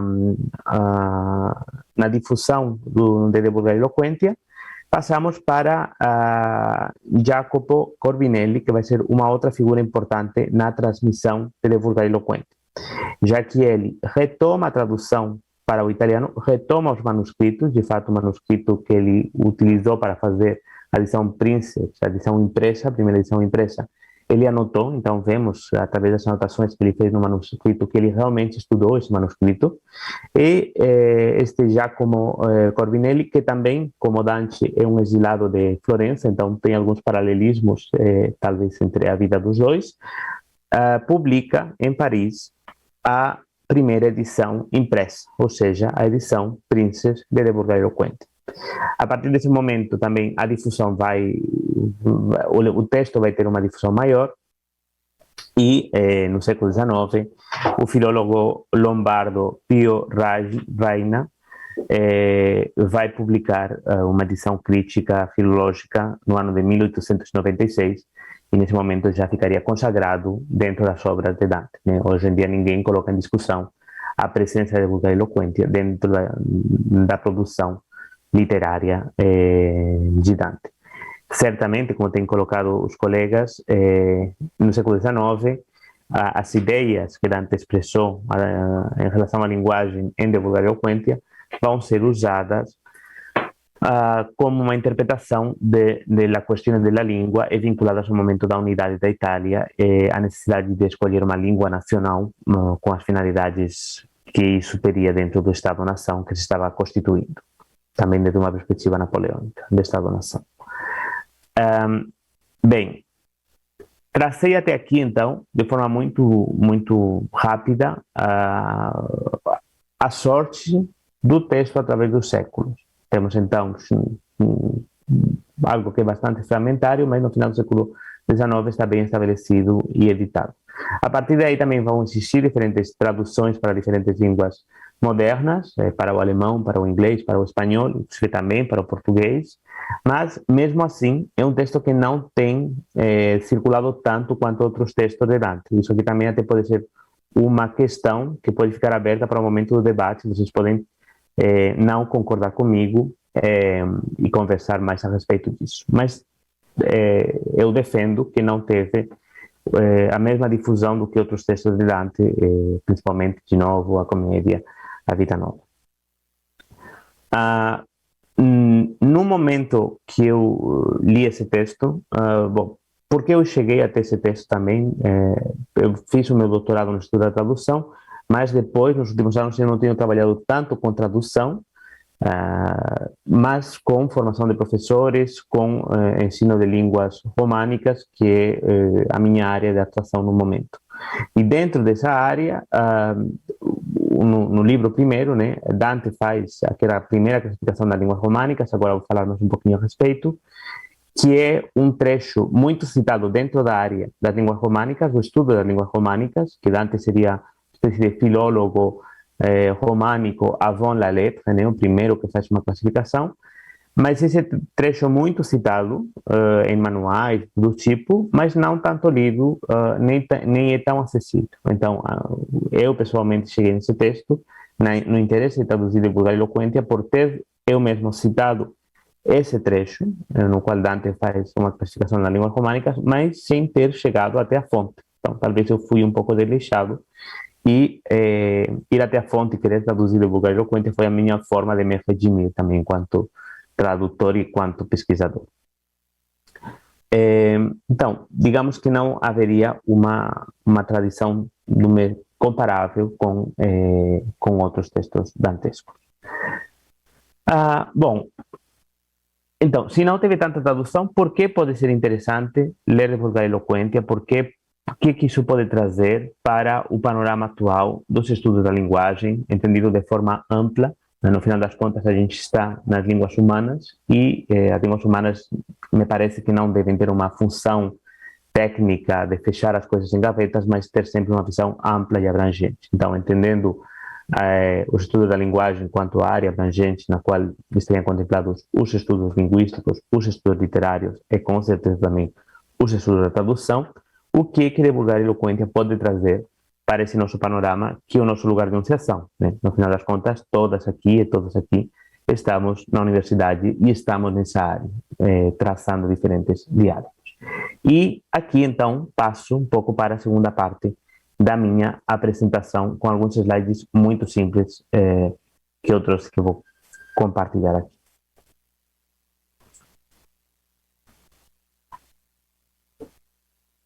Okay. Bem, bom, Divulgar Eloquente, então, traz uma série de potencialidades, tanto na área dos estudos linguísticos, quanto também na área dos estudos literários e, certamente, na área dos estudos da tradução. Dos 4 livros previstos dentro do projeto de Dante, ele redigiu apenas 2. O primeiro, que tem muito mais a ver com questões sobre língua, digamos assim, e o segundo, que teria a ver mais com questões relativas aos estudos literários. Nesse sentido, também é muito interessante, enlaçando um pouco com o que Manuel falou, que, por exemplo, no segundo livro ele vai dedicar o capítulo 5º a falar sobre o endecassílabo, que corresponde ao decassílabo da tradição poética brasileira, não é? E vemos então como ele está prefigurando o próprio estilo, que em parte ele já tinha desenvolvido na época da juventude na Vita Nova, e que ele vai desenvolver muito mais na produção da comédia. Então, portanto, poderíamos resumir que o primeiro livro, Divulgar Eloquente, traz uma série de questões muito pertinentes, e agora vamos falar sobre isso, para os estudos linguísticos, enquanto a segunda parte, o segundo livro, que é aquele que já ficou interrompido, traz uma série de questões sobre métrica, sobre tradição poética, que podem ser interessantes para os estudos literários. Desta forma, então, questões que seriam abordadas metodologicamente no século XIX, principalmente nas questões relativas à língua, são prefiguradas por Dante. Então, de certa forma, Dante é uma espécie de linguista ou de filólogo avant la lettre. Poderíamos não definir, mas talvez associar ele a esses conceitos. Quais coisas, então, ele traz? Bom, primeiro ele vai falar sobre língua materna, né? Então, esse Divulgar Eloquente seria a língua materna, que é o objeto de estudo de Dante, e um objeto de estudo, segundo ele, novo, porque ninguém tinha falado sobre essa questão até o momento. Para ele, a língua materna, ele associa, então, vulgar com língua materna, e considera, já no primeiro capítulo do primeiro livro, que a língua materna é mais importante do que a língua escrita, a gramática, associada com o latim, já que a língua materna é comum para todas as pessoas, para as mulheres, ele coloca assim, as mulheres que na época estavam completamente excluídas da vida pública, para as crianças e também para os homens de todo tipo, e não apenas para muitas casas elites que sabiam ler e escrever naquela altura. Então, temos aqui um conceito de língua materna que é muito atual, muito presente, e que é definido, que é traçado por Dante já no início da sua obra. Temos também outro conceito que é muito atual, que é a natureza do signo linguístico. Então, qualquer pessoa, qualquer estudante do curso de letras sabe que Saussure fez uma definição do signo linguístico como significante e significado, né? Então, o significante seria a parte fônica e o significado seria a imagem que isso evoca numa comunidade de falantes, grosso modo, e Dante já está prefigurando o signo linguístico da mesma forma, exatamente da mesma forma no capítulo 3, né, na qual ele explica que o signo linguístico tem essa dupla natureza. É uma natureza que a gente pode retraçar dentro da filosofia de base platônica, e, portanto, vemos que, na verdade, algumas ideias que poderíamos pensar que provêm do século XIX e do século XX são muito mais antigas e estiveram presentes ao longo da história. Para além do signo linguístico, também é importante a dicotomia que ele estabelece entre gramática, ou seja, uma espécie de língua padrão, de língua estándar, né? Gramática, então, e língua materna, essa dicotomia entre língua escrita e língua materna, é considerar que a gramática, enquanto tecnologia, né, enquanto produção de uma sociedade, de estandarização, de padronização de uma língua, pode ser desenvolvida não apenas para o latim ou para o grego, que também menciona, mas para o vulgar, e no caso para um vulgar que abrangesse o conjunto da Itália, o conjunto das pessoas que falam si para afirmar, né, em comparação com as pessoas que falam ok para afirmar e as pessoas que falam oi para afirmar dentro dessa classificação que ele fez das línguas românicas. Então, nesse sentido, essa questão de língua estándar, língua padrão, usando termos muito mais modernos, que seria equivalente ao que ele chama de gramática, né? É uma ideia também bastante instigante para a nossa área de estudos. Uma outra questão que Dante vai explorar no primeiro livro e que é de atualidade é a variação da língua. Então, perceber que a língua varia porque é uma instituição humana, depende dos seres humanos e, portanto, varia com o tempo. Aqui teríamos então uma variação diacrônica, mas não apenas essa, dentro do espaço também. Então, ele diz que as pessoas de uma cidade falam de uma forma um pouco diferente das pessoas da cidade vizinha, mas entre duas cidades mais distantes ainda a variação é maior. Então, vemos aqui prefigurado também a questão do contínuo linguístico, da variação diatópica, e não apenas, mas também até da variação dentro de uma mesma cidade, né? Então, as pessoas que moram em determinado bairro de uma cidade falam diferente das pessoas que moram em outro bairro da mesma cidade.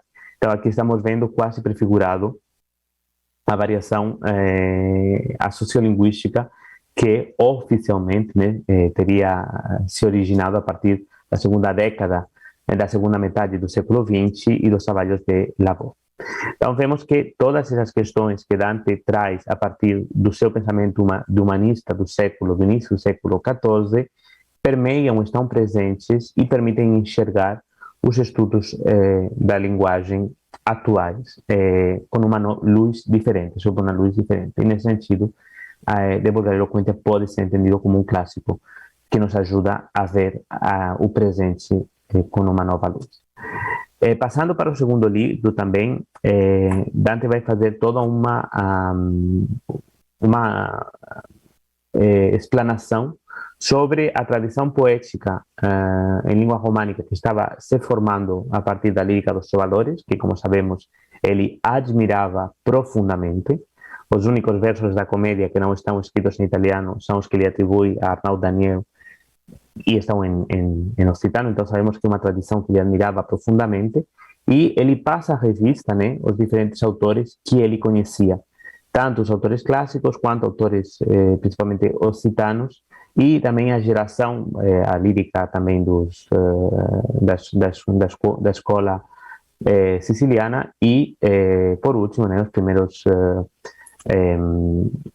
poetas toscanos da geração precedente a ele, para os quais ele muitas vezes tem críticas muito fortes dentro de Vulgare Eloquentia, até porque talvez por uma questão geracional fosse uma forma de matar o pai, né, e demonstrar que essa geração precedente de poetas toscanos não representava a lírica e a língua dessa nova civilização burguesa que estava nascendo em Florença e que, no final das contas, a elite literária estaria representada por ele e por outros autores do Dolce Stil Novo.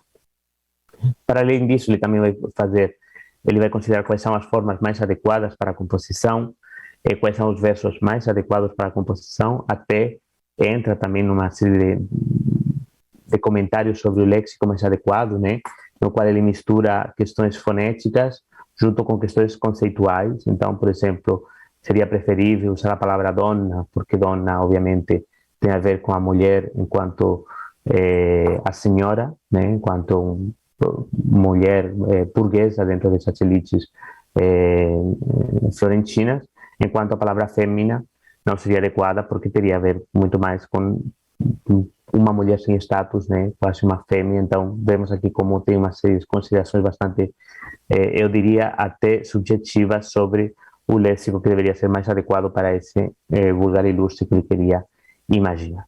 Então, a carga de Vulgare Eloquentia, da parte de Vulgare Eloquentia que a gente tem, já que não temos o livro completo, é bastante rica e eu acho que pode instigar os estudos da linguagem de forma geral. Aqui passo simplesmente para apresentar alguns desses comentários como é que ficaram na sua forma em português, né? Por exemplo, a primeira coisa é essa questão do conceito de língua materna, né? Chamamos de língua vulgar aquela que as crianças aprendem com seus próximos quando começam a distinguir as palavras, ou ainda a que aprendemos imitando as amas sem seguir regra nenhuma. Então, aqui vemos então esse conceito de língua materna. Ou, por exemplo, quando ele fala também, sobre a diversidade linguística como resultado da diversidade dos seres humanos, intrínseca ao ser humano, né? Então, ele diz que como a existência humana se desenvolve em múltiplos e diversos idiomas, precisamos agora investigar o idioma que acreditamos teria usado o homem que não teve mãe, nem infância, nem tomou leite, pois nasceu já adulto. Então, ele também vai tentar articular a variação linguística também com as raízes bíblicas que de alguma forma ele não podia ignorar. Esses assuntos também aparecem, por outro lado, no Paraíso, né, quando ele encontra, dentro da comédia, quando ele encontra Adão, e vemos também muitos paralelismos entre o que ele escreve paralelismos, alguns contrastes entre o que ele escreve e ele diz em De Boca Eloquência e o que ele vai dizer no Paraíso. Ou, por exemplo, essa belíssima definição que ele faz de poesia, que ele define: a poesia não seria mais do que uma ficção estruturada segundo a retórica e a música. Então, uma espécie de definição que ele dá do que seria a poesia, que eu acho particularmente rica e que ativa uma série de imagens. Bom, esses pequenos trechos que eu coloquei aqui, até para instigar a leitura, principalmente, vocês viram que estão acompanhados de algumas imagens, o processo de produção desse livro, que saiu publicado agora pela editora Parábola, levou também junto a produção de uma série de desenhos, um pouco na tradição, mas de forma muito mais modesta, mas um pouco também dentro da tradição, por exemplo, de Gustave Doré, das suas gravuras, de uma forma muito mais modesta, lógico. Então, esse desenho fui eu que fiz, e foi também uma forma de tentar traduzir para a linguagem visual, para imagens, o conteúdo de cada um dos capítulos de Vulgar e Eloquente. Nesse sentido, então, o livro também queria ser uma espécie de livro bonito, de livro de homenagem, para comemorar esses 700 anos que também estamos comemorando agora nesta mesa. De forma global, também um pouco já como conclusão e para abrir o debate, na atualidade, todas as questões que eu fui evocando do texto continuam estando presentes, permeiam os nossos cursos de graduação e de pós-graduação, de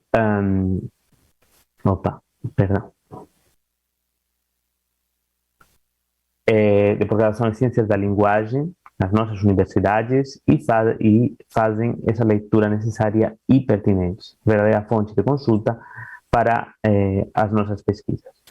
Para concluir, simplesmente, eu não entrei muito na questão do meu trabalho como tradutor, a dizer que o texto está escrito em latim medieval, e que esse trabalho foi necessário consultar dicionários, não apenas de latim clássico, mas também de latim medieval.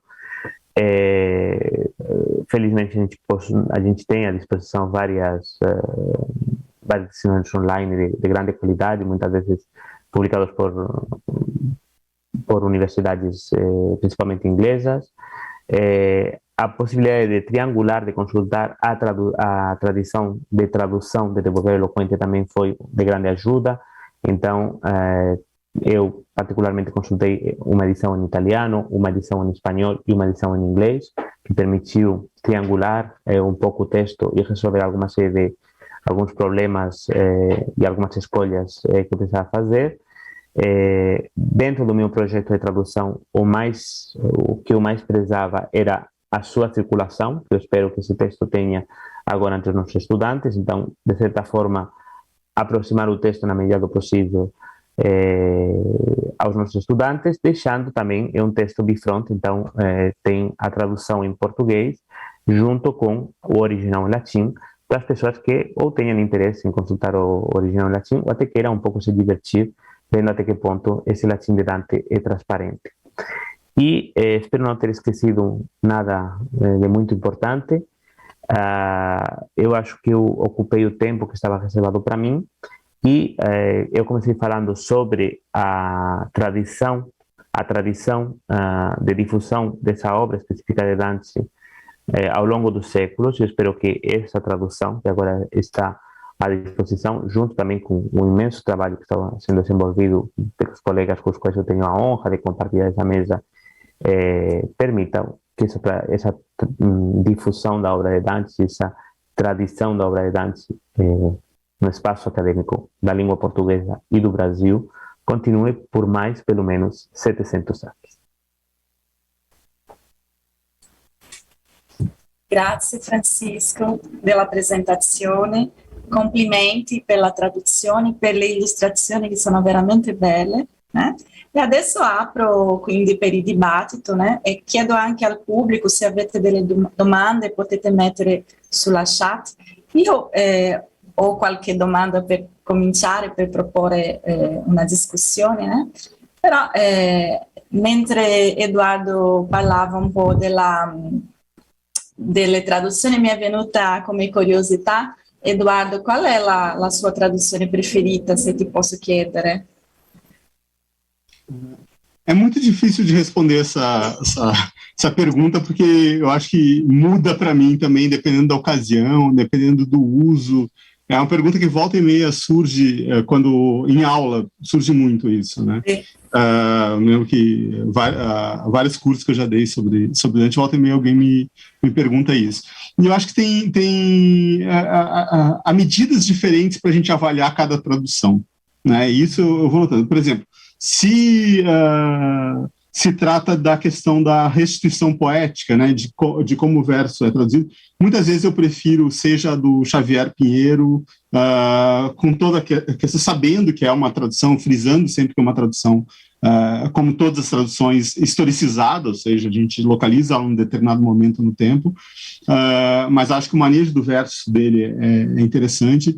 A do Cristiano Martins eu acho super interessante também. E eu gosto muito de uma tradução que às vezes é muito estranha também, que é do Vasco da Samoura, né, que é a tradução portuguesa, né?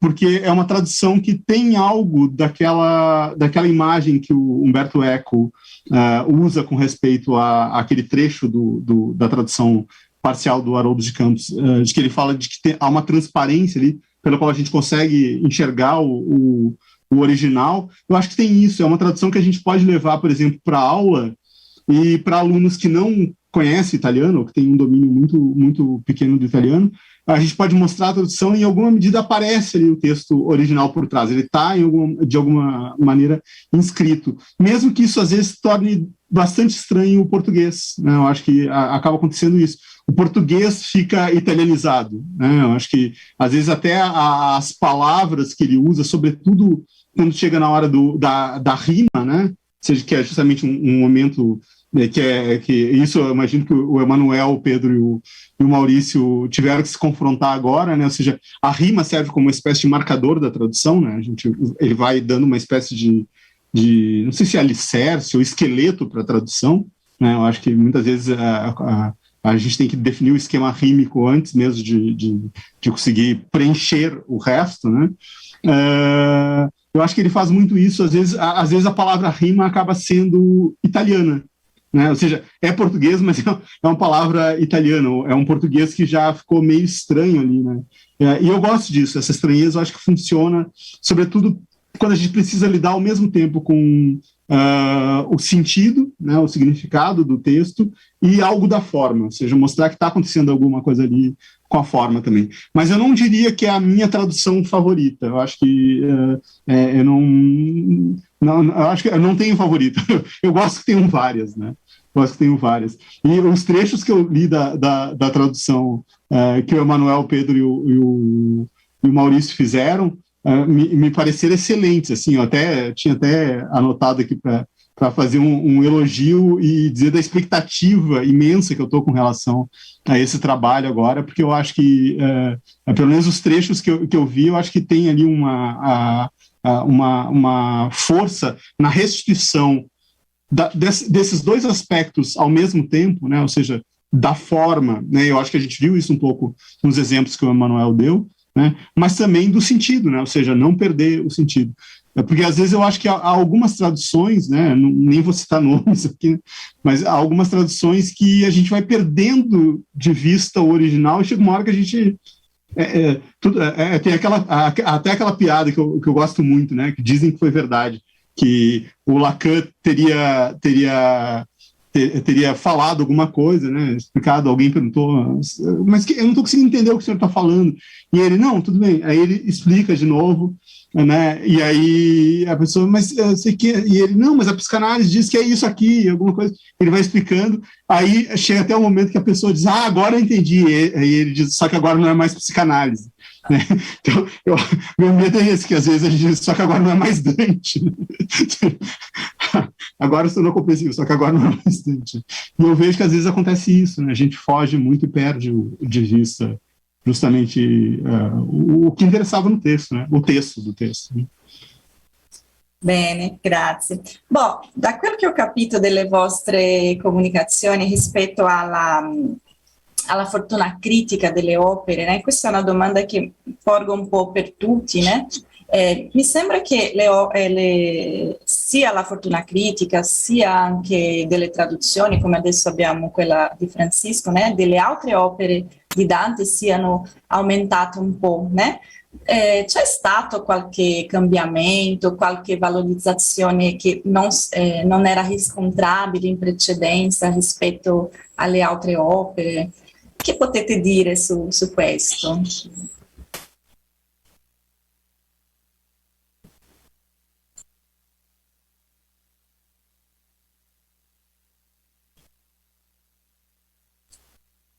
Un po' aperta, ognuno può pensare un po', né, a partire dal suo intervento. Francisco, non so.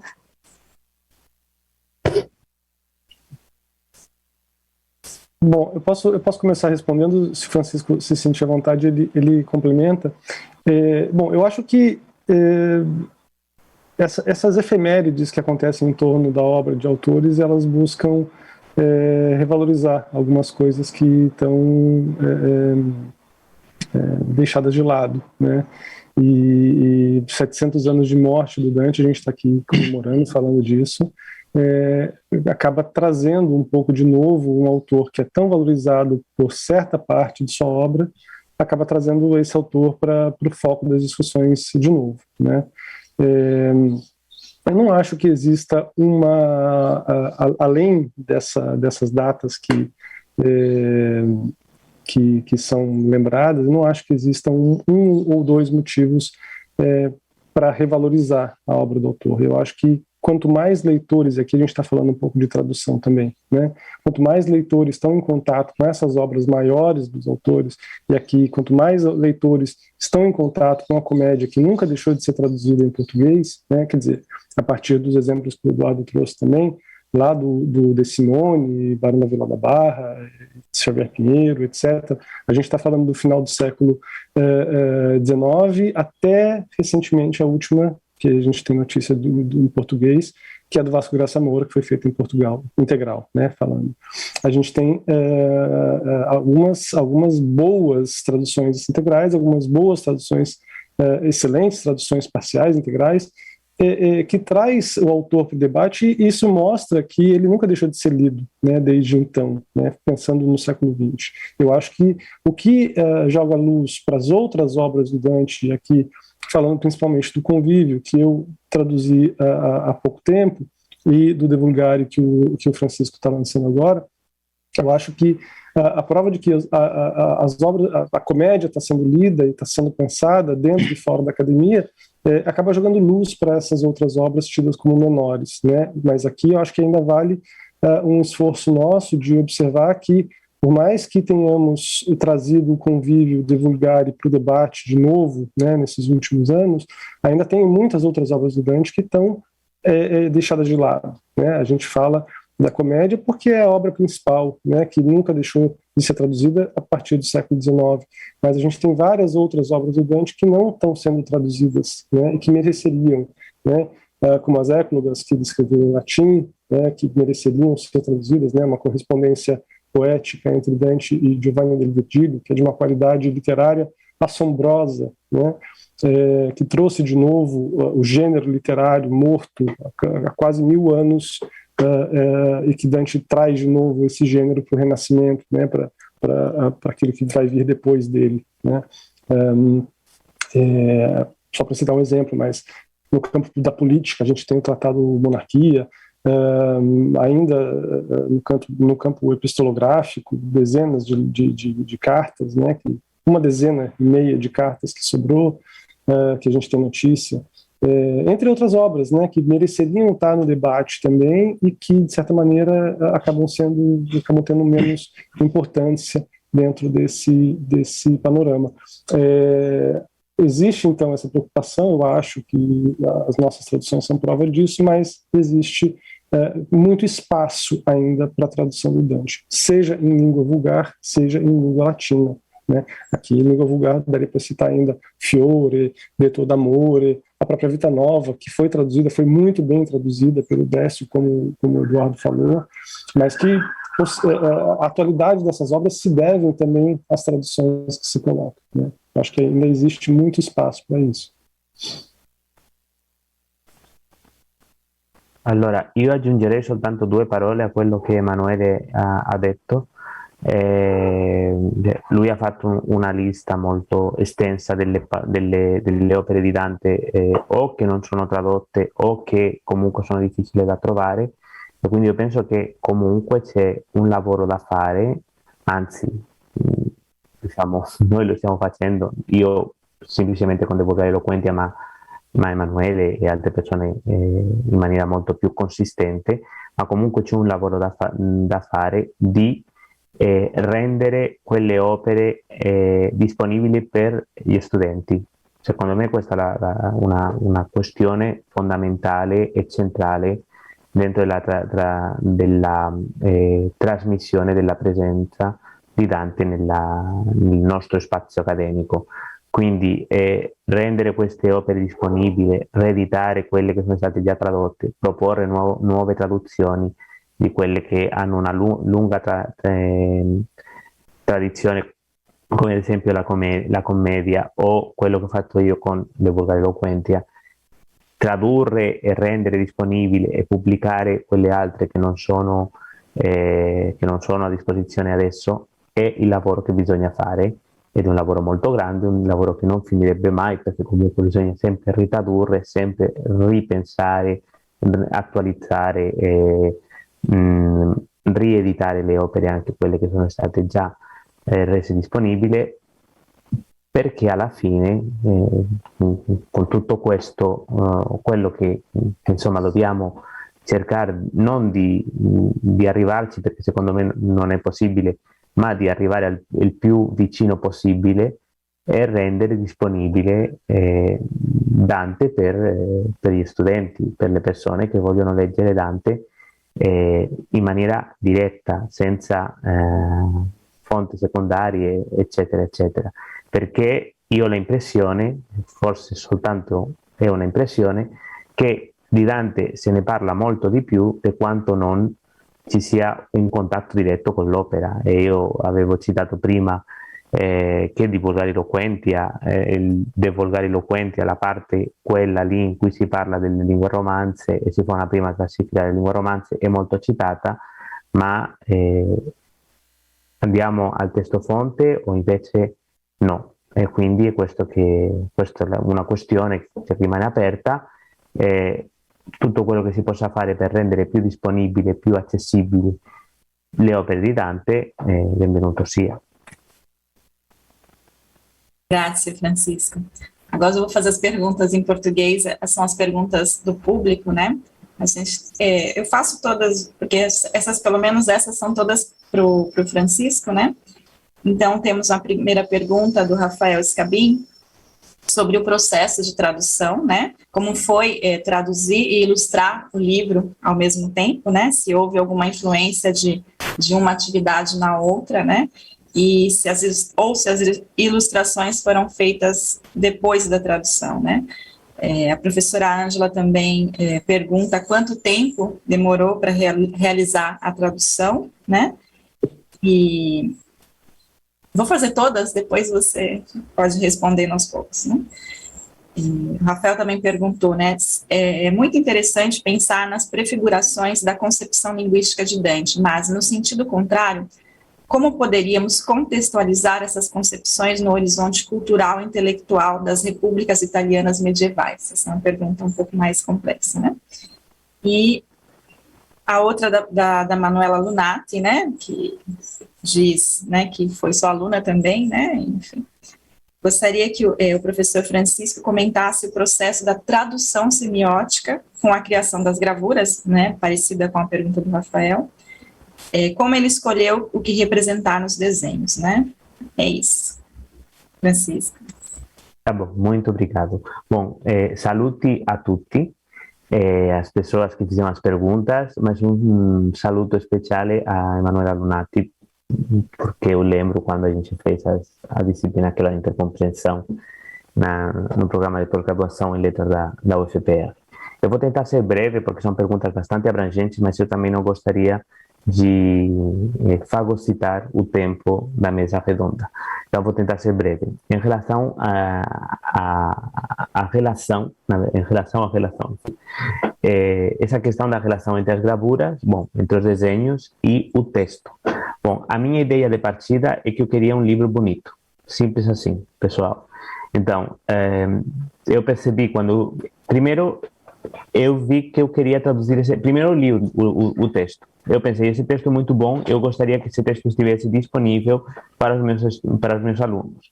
Então, eu vou traduzir.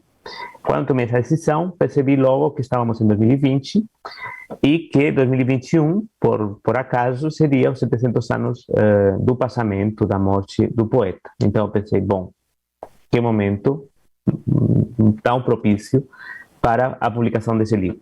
E eu pensei que eu queria um livro bonito, um livro que fosse uma sorte de homenagem a esses 700 anos.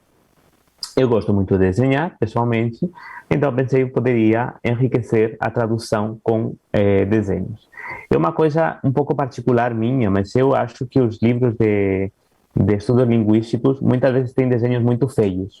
Não sei se vocês já pararam para pensar nisso nas capas dos livros da linguística. Vocês podem ir lá nas bibliotecas de vocês e ver as capas dos livros que vocês têm e ver se vocês gostam das capas. Eu, de forma geral, não gosto das capas.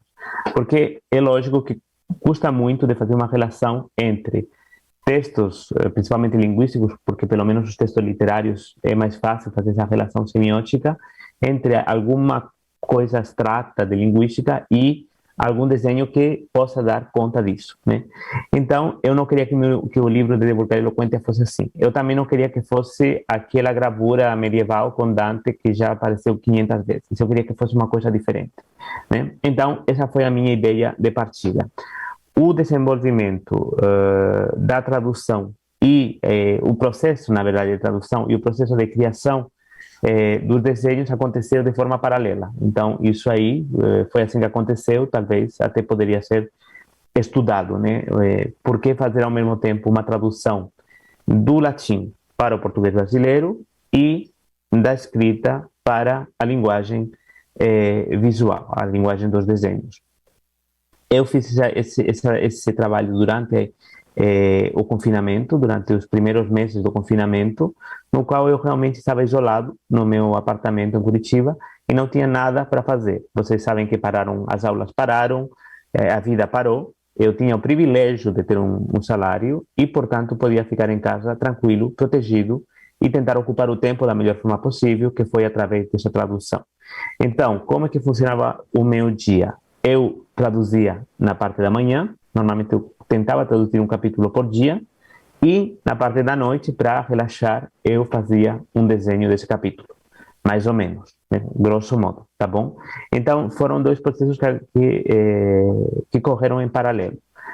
Eu tive algumas fontes de inspiração, as fontes de imagens sobre Dante, o universo de Dante têm sido recriadas ao longo dos séculos, então realmente não faltam mais fontes. Eu acho que vendo os desenhos, vocês podem ver, talvez vocês consigam reconhecer essa intertextualidade quais foram as imagens que me inspiraram para determinados desenhos, mas foi mais ou menos assim que aconteceu o processo. E aí também cabe a vocês julgarem se realmente existe, vocês acham que existe um paralelo entre o desenho que aparece e o conteúdo do capítulo, se foi acertado, se não foi acertado, enfim. Vocês podem ver também que eu tentei fazer várias releituras. Eu aconselho vocês consultarem o desenho que eu fiz, por exemplo, de Eva, né? Eva e a Serpente, que seriam os primeiros seres que eu tinha falado, embora Dante não concorde com isso, que eu tentei fazer uma mulher, não aquela representação renascentista de Eva, mas sabemos que os seres humanos vêm da África, então deveria ser mais parecida com os primeiros seres humanos, Eva, né? E a serpente, que é quase uma serpente maia, então tentando também trazer isso para a América Latina. Então, eu também tomei algumas licenças para não tentar reproduzir simplesmente algum tipo de desenho renascentista ou algo do tipo. Então, fica por aí a questão das gravuras para vocês considerarem. E sobre a relação entre as ideias de Dante dentro do seu tempo, então temos que pensar que Dante um humanista do início do século XIV, laico de certa forma, né? Ele não pertence à igreja, mas ele bebe da escolástica, ele é católico e tem que aceitar isso também, porque senão poderia trazer ainda mais problemas de todos os que ele já teve na vida. Então, quais são as mediações entre o pensamento de Dante e o nosso pensamento hoje na academia brasileira, dentro da área do estudo da linguagem? Isso aí também acho que seria ter um motivo para uma mesa redonda, então não vai dar para consumir muito mais do tempo, mas eu acho que é muito rico como ele enxerga determinadas coisas em relação a como a gente enxerga essas coisas. Então, 2 exemplos, simplesmente. O conceito político de Itália não existe na obra de Dante, né? Itália é apenas uma noção geográfica, peninsular. Noção geográfica que se enxerga desde os Alpes, então, nas nossas representações, tudo que fica nas nossas representações à esquerda, na verdade, para ele fica à direita, e tudo que fica à direita fica à esquerda, né? Porque ele está enxergando com este sentado sobre os Alpes, enxergando a península. Não sei se aconteceu algum problema, mas enfim. Não? Tudo bem. E aí, E aí, então, vemos como Itália é simplesmente um conceito geográfico, não um conceito político, logicamente, e também não é um conceito étnico. Ele chama as pessoas que estão na Itália de latinos, né?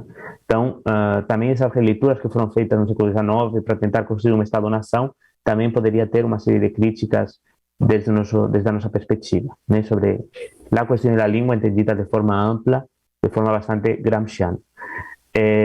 Isso é um exemplo de como ele enxerga coisas que têm sido consagradas de determinada forma, de uma forma muito diferente, porque o conceito de Estado-nação simplesmente não existia para Dante. Outro conceito que seria interessante é a relação, o rapporto entre vulgar e gramática, ou seja, entre as línguas românicas e o latim. Então, nós entendemos as línguas românicas como descendentes do latim, como derivadas do latim. As línguas românicas surgiram do latim e, portanto, tem uma língua mãe e umas línguas filhas. Isso também é um conceito de língua mãe e línguas filhas que procede da linguística do século XIX, muito associada com as teorias evolutistas de Darwin e essa questão de ver as línguas quase como seres vivos.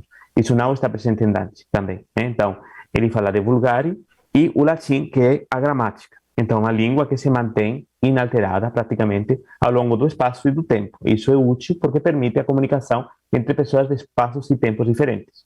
Mas essa questão de filiação entre o latim e a língua mãe, que não se fala mais, e as línguas românicas, a língua do Oca, a língua do Il, a língua do Si, são as filhas, isso também não está presente em Dante. Então, é muito, como dizer, instigante enxergar esses conceitos a partir da sua visão e tentar tirar um pouco as nossas lentes do nosso tempo, que estão muito inseridas no nosso pensamento, porque a gente cresceu pensando dessa forma, né? Então, essa luz que ele pode também trazer para as nossas questões, de certa forma, resulta original. Eu talvez fiquei um pouco atropelado, mas me desculpem também, porque eu não queria consumir tempo demais. Não, obrigada, Francisco. É só uma correção, que a pergunta sobre a tradução semiótica foi da professora Carine Marielli, tá? E não estava aparecendo o nome dela para mim. Eu teria uma pergunta aqui, eu vou juntar essa pergunta, Emanuel, de uma aluna também, acho que foi sua aluna, não sei, é Mariana Olivieri que ela perguntou, né? Se para o trabalho atual do Inferno, entre as traduções mencionadas, se alguma delas foi mais utilizada como referência. Aproveito só para encaixar nessa mesma pergunta, né? Se o fato de haverem tantas traduções da comédia facilita ou complica o trabalho de vocês, né? Acrescentando na pergunta da Mariana. Meu microfone está aberto. Obrigado, Mariana, pela pergunta. Obrigado, Érica. Bom, pela minha experiência enquanto estudioso e depois como professor, né, como leitor de Dante, eu confesso que eu conheço muito menos as traduções que existem do que o Eduardo, por exemplo, que falou de muitas e falou com bastante propriedade, né? Eu conheço, tenho muitas delas na minha biblioteca, como para onde eu eventualmente recorro no momento de citar Dante em português, né, ao longo da minha experiência como pesquisador, né, mas eu confesso que eu não sou um grande conhecedor das traduções e, portanto, respondendo a segunda parte, respondendo a primeira pergunta da Mariana, eu diria que a nossa ideia é de propor uma tradução inédita, né, e, portanto, não recorrer a traduções existentes, né. Isso acabou acontecendo, né, em um determinado momento. Eu posso aqui até citar um exemplo específico em que, no primeiro canto da comédia, né, aqui a gente estava falando do primeiro verso do Augusto de Campos, em que ele acabou se impondo, né? Mas isso não se aplica a outras obras, a outros momentos da tradução da obra, porque por mais que eu tenha, e aí que eu comecei falando, por mais que eu tenha muitas dessas traduções na minha biblioteca, pela minha experiência enquanto leitor de língua italiana e de professor de literatura italiana, eu acabo trabalhando com Dante muito mais na língua original, né, e não com traduções. Obviamente eu já trabalhei com grupos de língua portuguesa em que eu prevalentemente indicava a tradução sem uma específica, eu indicava qualquer tradução possível da obra, né, até inclusive para gerar um debate. Mas não dá para dizer que nenhuma tradução tenha se imposto enquanto a fonte de confronto ou fonte de inspiração. Não.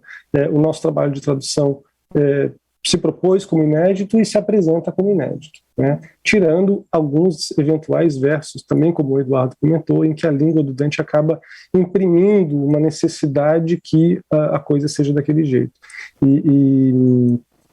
Mas aqui eu não saberia nem dizer quais são, né? Quando o Eduardo citou o último verso do Canto Quinto, eu fiquei pensando, puxa, mas eu acho que o nosso está muito parecido com isso também. Mas justamente porque a construção do italiano do Dante acaba impondo uma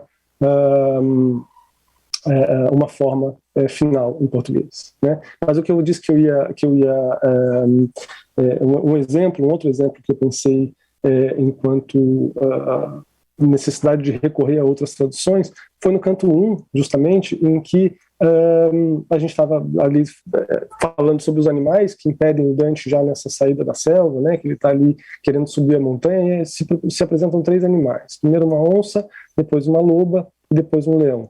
Né? Desculpa, uma onça, um leão e uma loba, é a última. Né? E a primeira versão a gente colocou onça, né? A palavra em italiano é lonza, né? Que etimologicamente está muito ligada ao lincia, que é o termo latino, né, que vai dar lonza, em italiano antigo, e vai dar lince, ou em italiano moderno, e lince, em português. Né? Então, um problema que se apresentou naquele momento foi, bom, a gente vai botar onça, mas onça é um animal da fauna brasileira. Né? Como assim? Isso vai soar como um elemento estranho naquela realidade medieval italiana. Né? E ficamos bastante reticentes com isso. Isso acabou impondo a necessidade de uma nota em que a gente discutia exatamente isso. Bom, é interessante observar, até por esse aspecto, que a palavra Linkia, que vai dar lonça e vai dar onça em português, é uma palavra de origem latina, né? Porém, o lonça do italiano medieval é uma palavra obsoleta, não existe mais, né? Não se usa mais no italiano moderno. A palavra que se usa no italiano moderno é justamente uma palavra do tupi, né? Que tem origem no tupi, que é o jaguardo, que vai dar o jaguar, que a gente tem na língua tupi brasileira, o Yaguareté, né? Acho que é essa a grafia. Aliás, eu tinha até separado aqui. O Yaguara, né? Com Y-A-G-W-A-R-A. Yaguara, né? Quase só com vogais na palavra. E que vai dar nas línguas modernas o jaguar e o jaguardo italiano, né? E aqui foi interessante, porque a gente pensou, bom, qual então, né? Parece que as coisas estão se invertendo. A palavra que se impõe no português é uma palavra de origem latina e a palavra que se impõe no italiano hoje é uma palavra de origem tupi. Interessante isso, né? Então, vamos manter o onça. Porém, num determinado momento, veio a dúvida. Vamos ver como é que os outros tradutores resolveram isso. Prevalentemente, os tradutores brasileiros recorreram à onça. E aí, pensamos, bom, aí, né? Todo mundo correu para o onça mesmo, acho que o caminho é esse. Num terceiro momento, se não me engano foi o Pedro, ele leu um texto a respeito desse canto, que eu já não vou lembrar porque foi ele que chegou com essa questão, e disse, olha gente, existe uma discussão a respeito dos três animais começarem com L em português, em italiano. Lonza, Lonza, lupa e leone, né? Lonza, leone e lupa, que tem a ver com uma associação direta com Lúcifer, que é o grande espírito do mal, o grande anjo decaído da tradição cristã e que está lá no centro do inferno, né? Então, por que a gente não retoma o lince, que também está justificado etimologicamente, né? E aí optamos por essa segunda opção. Então, de maneira a fugir da opção escolhida pelos outros tradutores, a gente acabou apresentando uma solução nova baseada numa leitura crítica, né, que associa os três animais ao Lúcifer. Agora, concluindo e respondendo a tua pergunta, Érica, não acho que aumenta a responsabilidade, o fato de existir muitas outras traduções aumenta a responsabilidade de fazer um trabalho bom, mas elas, repito, não se impõem enquanto parâmetro de trabalho, porque o perigo nesse momento é a gente acabar ficando preso às soluções de outros tradutores. Então, o melhor que a gente tem a fazer enquanto realiza o trabalho é não consultar as traduções. E se alguma se impõe pela memória, como é o caso do primeiro verso do primeiro canto, aí a gente vê o que faz, né? E nesse caso específico, a gente abraçou e é isso aí. No princípio, era o verso e o verso era Augusto de Campos. Obrigada, Emanuel. Muito bem. Eu queria agradecer, então, a todos, né, o Emanuel, o Eduardo e o Francisco pela presença e participação, né, pelas ótimas considerações sobre a obra de Dante, né, agradecer também a presença do público, as perguntas, né, e fazer os meus cumprimentos às traduções, né, aos trabalhos dos tradutores, né, e também as reflexões do Eduardo, que são muito pertinentes para pensar Dante hoje, né? O papel, a importância de Dante hoje na nossa cultura, né? E é isso, gostaria então de encerrar a nossa mesa por aqui, né? Passando a palavra à Elisabetta, que entra agora para dar sequência à programação do dia, né? Mais uma vez, obrigada a todos e acompanhe então nosso congresso. Grazie a tutti.